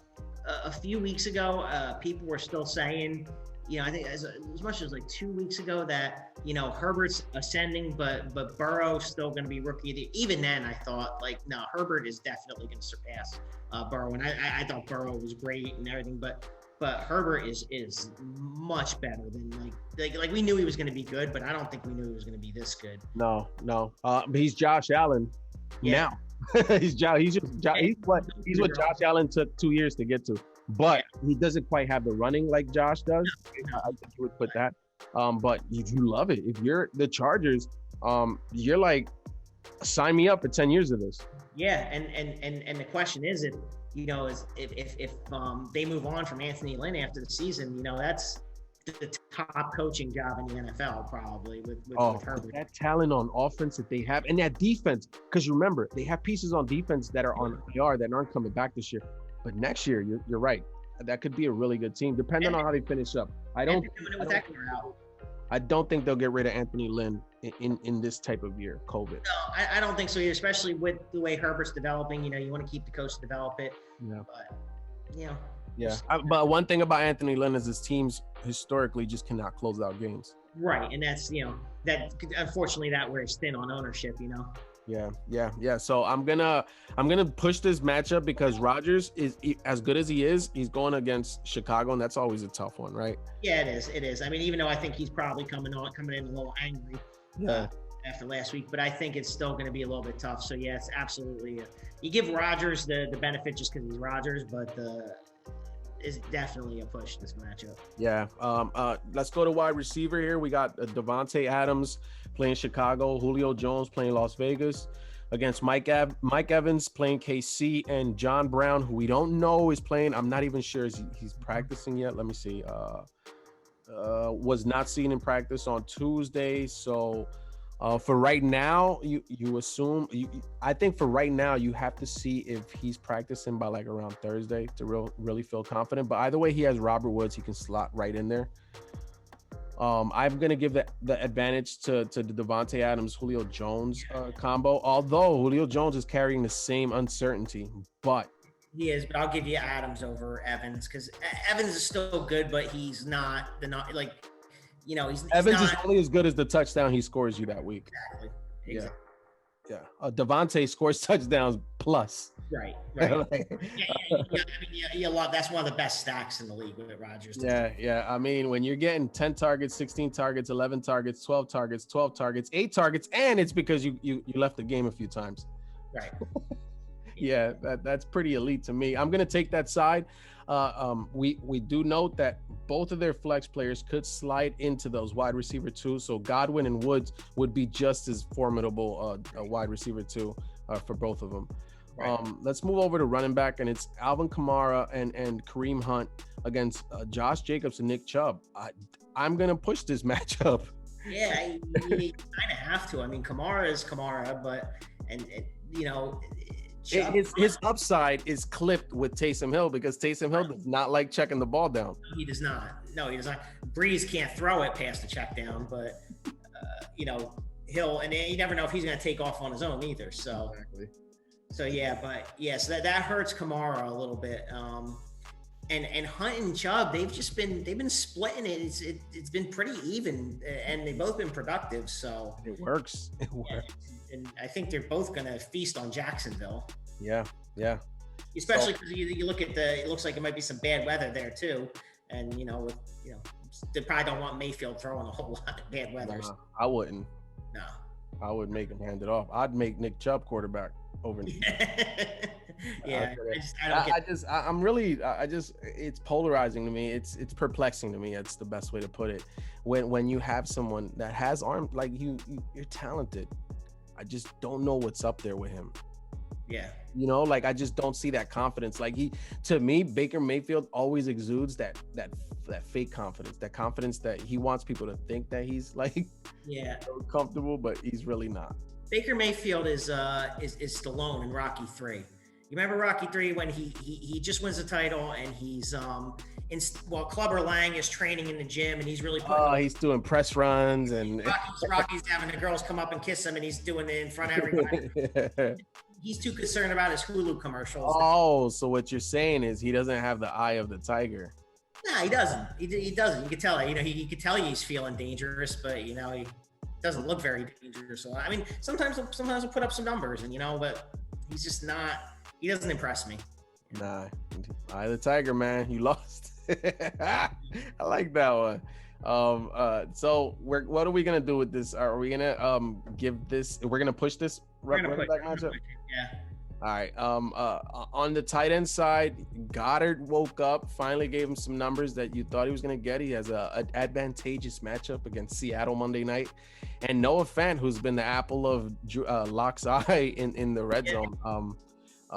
Fant is a big dude, man. He is, and you obviously New Orleans defense. I keep saying it. They're solid, and they're one of the top defenses in the league. But what bothers me about Goddard? When you're an Ertz owner, like last year, Goddard was the guy that was like, you're like, oh, he threw it to the tight. Like, holy shit, that's not Ertz, that's Goddard. They look the same. Now I'm starting to feel like you think they threw it to Goddard, and now it's Richard Rodgers. It's like Peterson wants you to, like, the tight end that he knows you want, he's going to throw it to the other one. So, funny thing is that Richard Rodgers was my guy that I picked up as like my replacement. But then when Goddard came back, I was like, all right. So because what happens in that offense is that two tight ends are always gonna succeed. Right. Always, because there's at least, I would say, 10 targets that the tight ends are gonna get that per game. And that's why you like the Eagles offense. I agree with you that with Ertz and Goddard is almost like who's going to be it this week. But I think there's enough room there for everyone to succeed. Yeah, and especially against Seattle too, because and when you look at the team like Mike's, for instance, you don't need your tight end to. No, you don't. Absolutely. Yeah, so I'm going to give the advantage to Goddard because of the matchup. Right. I might actually, I'm gonna go with. Damn, I'm gonna push this matchup because it's for the same reasons. It's New Orleans. Denver might be down, right? Although, I'm gonna give it to Goddard strictly because if you look at the usage for Fant, it's not what it was last year with Drew Lock. Right. Yeah. I thought it was gonna be. I looked at his numbers. I don't know. He gets 7 targets, 9 targets, but it's like 7 catches for 47 yards. Yeah, I mean. It's gonna be tough, man. It's gonna be tough. And if New Orleans does the Denver, I'm gonna push this matchup. I'm gonna give an edge to Goddard begrudgingly, but I'll give a little slight edge to Goddard. Okay. I'm gonna push it, but I'll give a little twang to Noah Fant. I don't know what that means. On the kicker side, I'm a big Will Lutz supporter. I'm going to give that to him on that side. Myers is an extra point kicker. Lately, he's been a field goal kicker, which it worked out for me one week when I had him. But I'm going to give Lutz the advantage here, especially with Taysom Hill. Maybe they'd have to settle for more field goals and less touchdowns. And on the defensive side, we have the Rams playing San Francisco, and we have the Giants playing Cincinnati with their second string quarterback. I love this Giants defense matchup this week. Yeah, I do too. And it's like I said before, the Giants coming out of a bye, going on the road, but against a Cincinnati team without their star quarterback, with Ryan Finley as quarterback, if they can't win this game, then they don't belong in the discussion, and they're further away than we thought they were. So they've really got and getting the pieces back, getting Zimenez back, and getting Xavier McKinney back. If they can't win this game and they can't put up a monster defensive performance against Cincinnati, then they don't deserve to be in the conversation. Segues perfectly into our matchup. Last matchup to check. It's 6-5, 6th place Poet Biden, which is me, and Suicide Squad. Thank you for not saying my record. No, we're just gonna say Suicide Squad. Projected 100 points this week, and I'm projected 106. So we got our quarterbacks facing each other. Yeah. Lamar and Big Ben. Again, going back to my other league, I've had Lamar Jackson. He was my keeper this year, and I was between him and Watson, and I think I made the wrong pick. You did. As a Lamar Jackson owner, I can tell you, man. Yeah. I was talking to Ryan today, and we were just thinking, it felt like the coach thought that he had a good enough player that he can literally bring that same playbook from last year into this year. Yeah. it's funny too, because like it's almost like, you know, the whole narrative that he couldn't throw. Yeah, not bad for a running back. Yeah, he put that to rest last year, and now he's raising the doubts again because he's been bad. Let me tell you something. Those doubts started raising in the playoffs last year when they lost that game against Tennessee because Tennessee dared him to throw it. Right, and I think that was the good strategy because everybody was so afraid of him running that nobody was daring him to throw it. Now people are like, okay, well, you're not going to beat us with your legs, so throw it. And you know, and they've won some games, but it's just the pacing is terrible. It feels like it's just the same offense over and over. There's no, like, you don't see a bubble screen to Duvernay, who is talented. You don't see, and it's just no creativity whatsoever. I think the last game I saw, they had Hollywood Brown, who's one of the fastest people on the field, any field he steps on, and not one jet sweep, not one end around to him, just to get the ball in his hands. No, nothing, and he's frustrated. He's been letting it be known that he's frustrated, and you know all that takes a toll on his team. And then you throw in the fact that now you got Dobbins and Ingram on the COVID-19 list. Yeah. And you have 5 coaches and then 5 other players too. Yeah, so now you're limiting he's already got limited weapons, and you're limiting him even further. It's going to be a rough go for him against the number 1 defense in the league. You know, with Pittsburgh, it's just so. Yeah, I think that we can push this matchup strictly because Ben has to face an equally formidable defense. And the last time he faced Baltimore, he was held to 20 fantasy points. Well, 19 fantasy points. So, and he does now he does have that questionable designation too, which is kind of. He is a little banged up, isn't he? Yes, he's a little banged up. So that's the reason I'll agree with you on the push, because otherwise, you know, I'd say he's definitely got momentum on his side. Especially on a Thursday night, like prime time. On a Thursday night, prime time, Thanksgiving. For that same reason, I feel like Lamar. One thing I want to say, and I told Ryan this: the Pittsburgh Steelers players have been talking a lot of shit about Lamar Jackson. Mm-hmm. I'm telling you, if there's one game that he probably put on the calendar that he probably like circled after that game, it was this one. Yeah, I mean, this is you know the rivals, and this is gonna be the perfect Thanksgiving night game. Exactly, I agree. So I'm gonna push this matchup because of the narrative, because of the storyline. Because it's just so much. I can't give an advantage to either one. I do like Ben. He's one of my favorite quarterbacks. I won a championship with Ben. But so I like that you picked them up. Let's go to receivers, and we have DeAndre Hopkins facing New England, and Tyler Lockett against Philly Monday night against Tyler Boyd and Amari Cooper. If this were Burrow and Dak getting the ball to Cooper, yeah, it's a different matchup. Yeah, exactly. It's a different matchup. But the one thing I will say, it's another thing actually me and Keith were talking about today, is that, you know, it seemed like Burrow was starting to favor T. Higgins over Boyd. Oh, I know, but I felt like Boyd's job was safe because Higgins and AJ Green, they can't run those same routes, or they can, but they won't run those same routes that Boyd runs.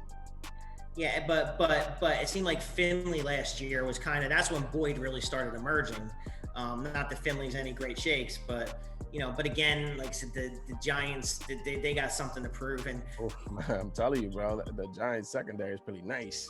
Yeah, I mean, James Bradbury has been, that dude's a beast, phenomenal. I mean, like when I see him covering people, knocking balls out of the way, you know, he's been, I didn't expect anything of him, and he's been lights out. It's been pretty amazing. So. You know, and then Fuller on Washington has been just as good, and Cooper's got to play him. Yeah, so I am not feeling good about my receivers here. So yeah, I'm gonna take, obviously, that's why I traded, right, Josh Jacobs, because I wanted that duo. I wanted a duo that, like, week to week matchups be damned. I'm gonna throw those two guys out there every week. It doesn't matter. Yeah, and you know, Hopkins was quiet. You might want to, you know, turn it up, and you know, again, Murray's shoulder might be a concern. Yeah, or that might help Hopkins, because all of those red zone runs that Murray was taking these, exactly. Maybe now he just stays and throws these passes, right? So we'll see. That's something to monitor. That injury is something to, because you know coaches are going to downplay it, and you know the player's going to downplay it. Right. But Josh Allen had the same injury a few weeks ago, non-throwing shoulder. And you notice the games, there were like 3 games where Josh Allen just wasn't putting up those numbers anymore. And everybody was like, all right, so maybe Josh Allen's not. And I remember, I think Trent Dilfer was on TV saying that I think he knew of that injury, or he had a similar injury. And around the 3rd or 4th week mark is when everything starts healing. Right. And you start feeling better. And like clockwork, that same game was when Josh Allen came back. Yeah. Right. So that's something to monitor, especially I think this is throwing shoulder with Kyler, right? Yeah, I think it is. Yeah. You hate that. You hate that. You hate that. Yeah. So we'll see, especially with someone like Kyler, who you really like to watch him play, right? That's the killer with all these, especially like, like I said, Burrow is just like, almost someone should be arrested for that in Cincinnati, for just these guys are so much fun. Like, in a way, you kind of get irritated where they baby these quarterbacks, but at the same time, the game's better with them in there and slinging it. Yeah. Burrow, man, Burrow was basically using all of this experience to just set up next year. He was going to be dead next year. Yeah, but at least he got some playing time. So, shout out to him, man. Let's move over to the running backs. And this is where I think it gets interesting with our matchup, because I have Duke Johnson, who I'm not really fond of, although Detroit, right? Second worst run defense in the league.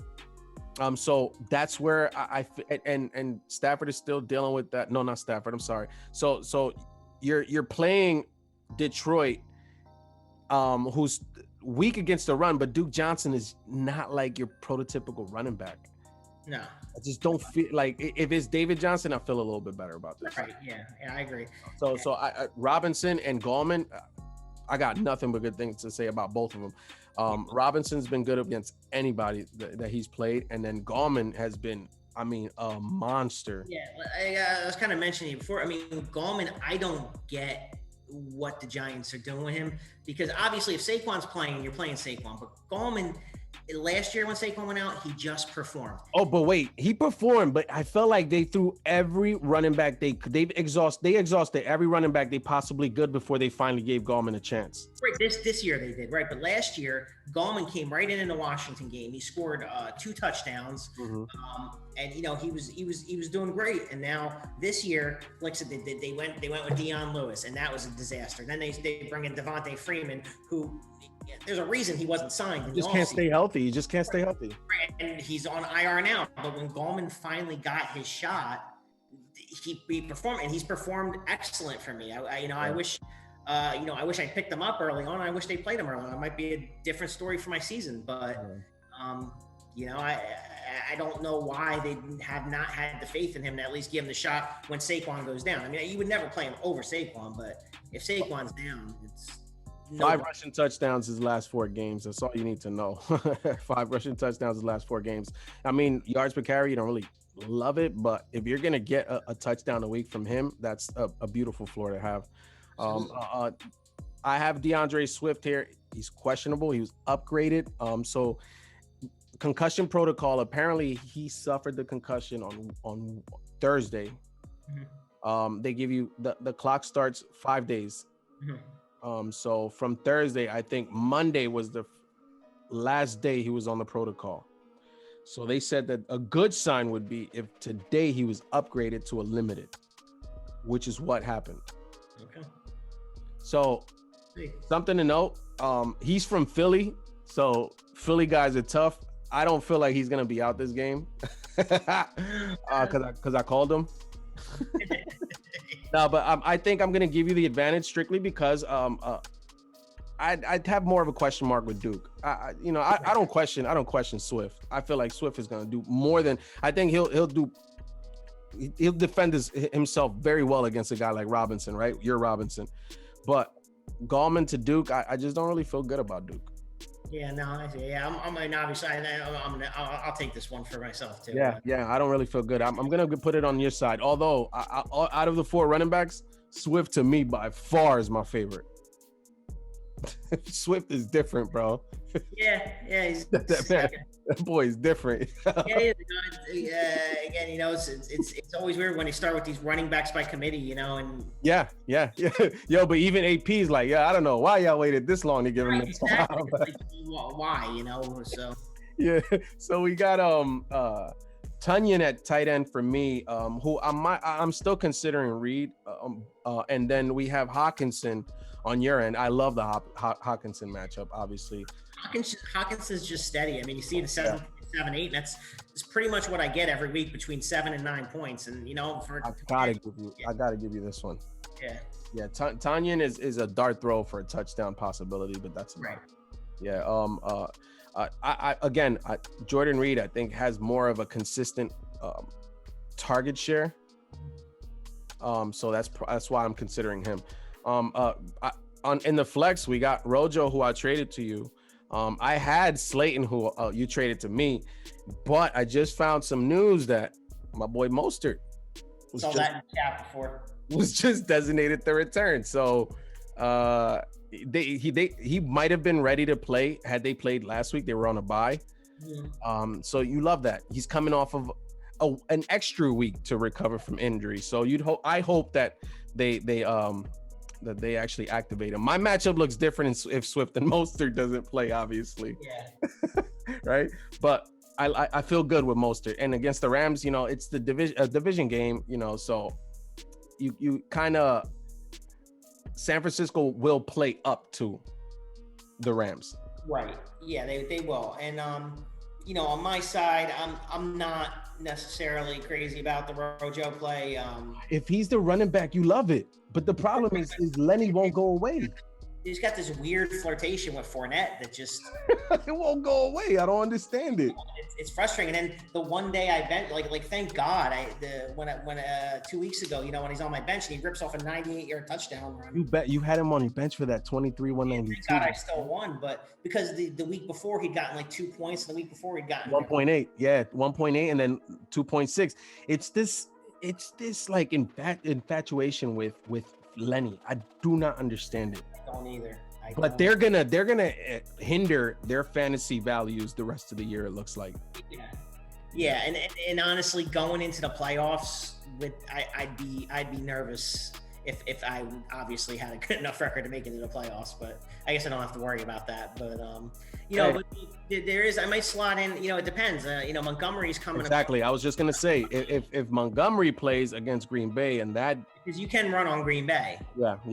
But it's a concussion. It's the same thing with Swift, right? Like, will they clear the protocol in time to get to this game? Right. I think for Montgomery, he has more time. Mm-hmm. Yeah. But it also depends on the severity of the. So I heard that if Swift got the concussion during the game, and then on Thursday he started experiencing symptoms, there's no way he's playing this week. Right. But since it happened on Thursday, and then same thing would happen with David Johnson. David Johnson had it in the game, right? That he experienced symptoms like the following or 2 days after, they put him on IR immediately. Yeah. And I'll tell you what, though, even if Montgomery does play, I've never seen a back with that volume who has basically no competition for carries have that little production. Like it's crazy. It's piss poor. Yeah. So I'm on this flex matchup, I'm gonna take my side. I just do Mostert. Mostert is like Swift to me. He's a home run. Every time he touches the ball, it feels like he's taking it home. Yeah. No, I gotta give it to you too. Whether it's Rojo or Montgomery or whatever I do there, I we'll see. Unless I come up with something else, but I think it'd be better than Mostert. Yeah, and on the kicker side, I'm gonna push this one despite your kicker putting up a -1 last week. It's gonna be Thanksgiving, so there's gonna be points in this one, so you can rest assured your kicker will at least score a point. I think Tucker has a tough matchup. Tucker is consistent, right? But Tucker will be somewhere between the 7, 8, 9 range. Right. Yeah, and that's one of those, like we said, that's one of those marquee matchups that, they're both. I mean, I fucking hope Prater scores more than the -1 points. Yeah, but Prater's been good. I'm pushing that matchup. Yeah, and then on the defensive side, there's slim pickings. Philly, strictly because they sack. I guess it feels like they get 3-4 sacks every week. That's why they're there. Russ has not been immune to turning the ball over. Exactly. And Monday night, maybe it's it looks like there might be some elements there.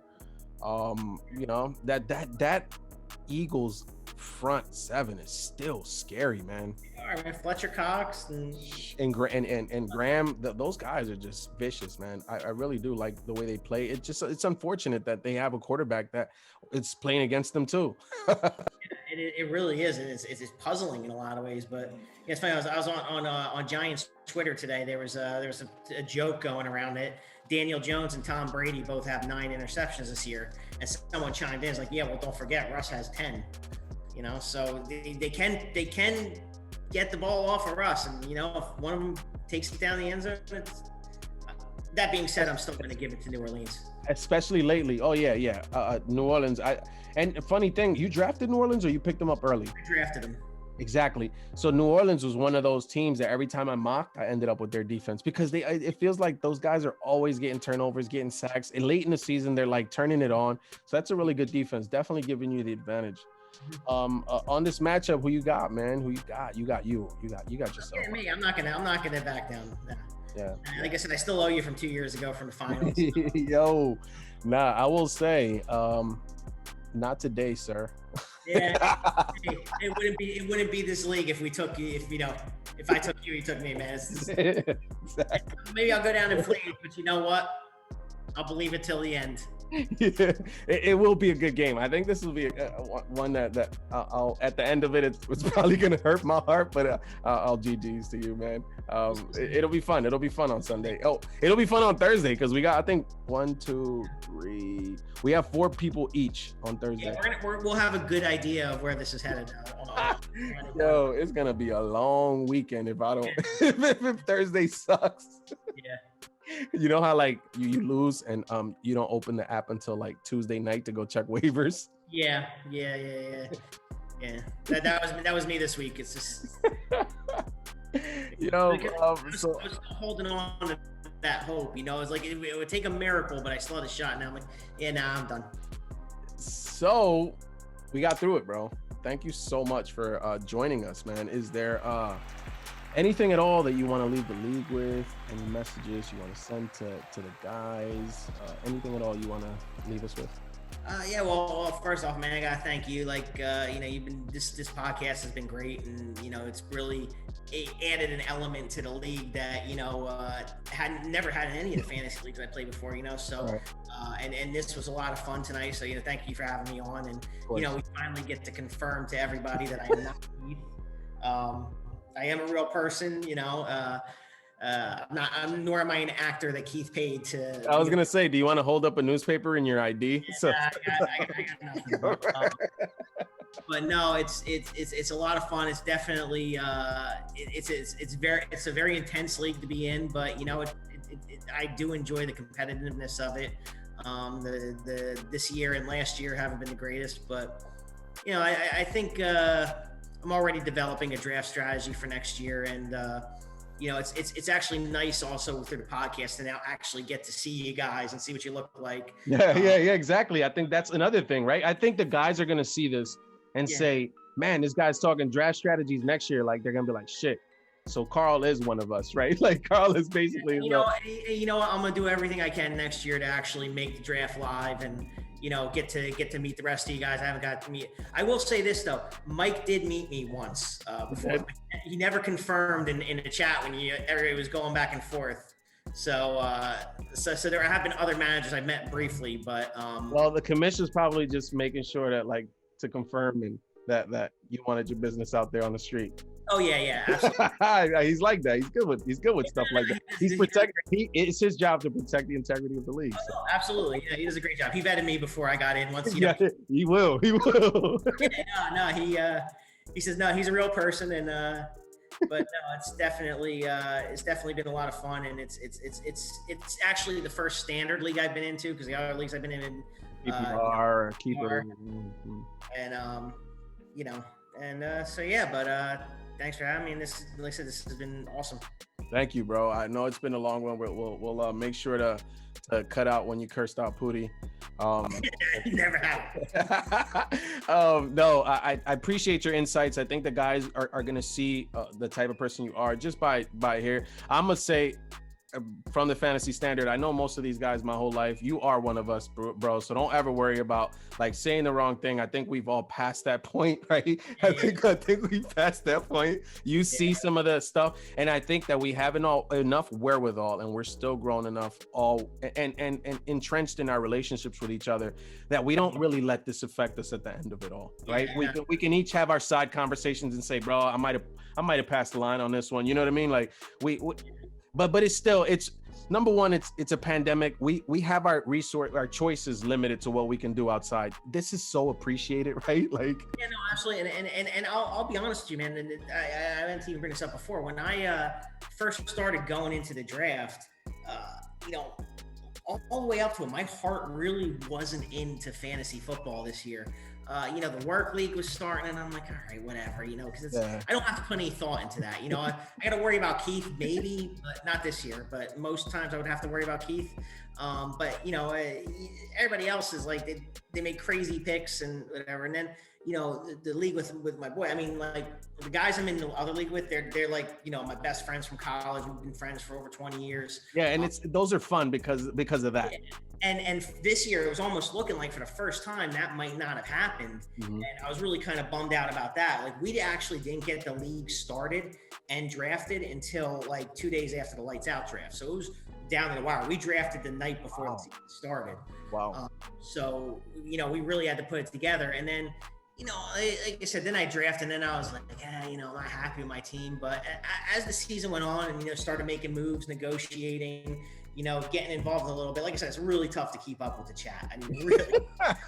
plus, I'll be honest, I hate texting. I actually absolutely hate texting. So sometimes I want to respond, but by the time I get my response together, there's already 5 more messages and you're on a different time. I'm like, that there's some of us, like me, for instance, I work, right? So I'll be on a Zoom call at work and I'll have like the Yahoo page open and I'll be checking the chat while I'm in it. So I have an unfair advantage because I'm typing on my computer, right? So that's why maybe my responses are a little bit faster. Yeah. So, but you just work out your fingers, bro. You got to get your Twitter fingers going, bro. When you're on the chat. I just generally don't like texting, but I'll try to pick it up in the chat a little bit. But no, this is definitely, has helped me and in a podcast and hearing you guys and everything has really kind of helped reignite that. And through the pandemic and through all the bullshit that's been going on our social climate that we're in, it's just this is so welcome to have like us and we're all together. We're like it's little arguments, but we look forward to it, right? It's a healthy distraction. So we do appreciate you joining the league. One last thing before I let you go. Do you feel like this league has sharpened your blade? I do, definitely. Like I said, the league I've been in for a long time, everybody's good, everybody's knowledgeable, but like I said, it's PPR, it's a lot different. It's and it's a keeper league, 8 teams where it's like, we start 2 QBs, 3 running backs, 3 wide. Right. Okay. Super flex. Oh yes. So it's different, and then just having to be on top of the waivers and trying to filter through the bullshit trades, and despite that people think I get hosed or whatever, but it's definitely like people thinking I got hosed. Talk your shit, bro. Talk your shit. Yeah, it's no, but it's definitely a lot more competitive, a lot more you learn to value running backs a lot more. I'll tell you that much. So. I agree. I think running backs are the most important commodity in fantasy football. I don't care what anybody says. At me, yo. At me. Carl, thanks so much for joining us. If anyone here wants to talk Giants football, because Carl seems to know some Giants football. So if you want to chat some Giants football, you want to talk some draft strategies, you want to talk about his 8-team league or our league, or even how Keith is not making the playoffs in his league, you can always reach out to us via the Fantasy Standard TFS at gmail.com. That's the Fantasy Standard TFS at gmail.com. You can reach out to Carl, you can reach out to myself, Ryan, ask for whoever you want to talk to. If you also want to reach out to the commission, ask them how to run a league like this, you can reach out to us. Please make sure you subscribe. If you're on a podcast platform, hit that follow button, drop some feedback, let people know how we're doing. And as always, we'll be here with an episode next week with another guest. Excited to share who that's going to be. Carl, you've been a great sport. Thank you so much. Welcome back anytime. We'll probably bring you on during a panel episode I have planned during the playoffs. So you will be back. So on that note, for Carl, I'm Juan. That's the Fantasy Standard. Peace, guys.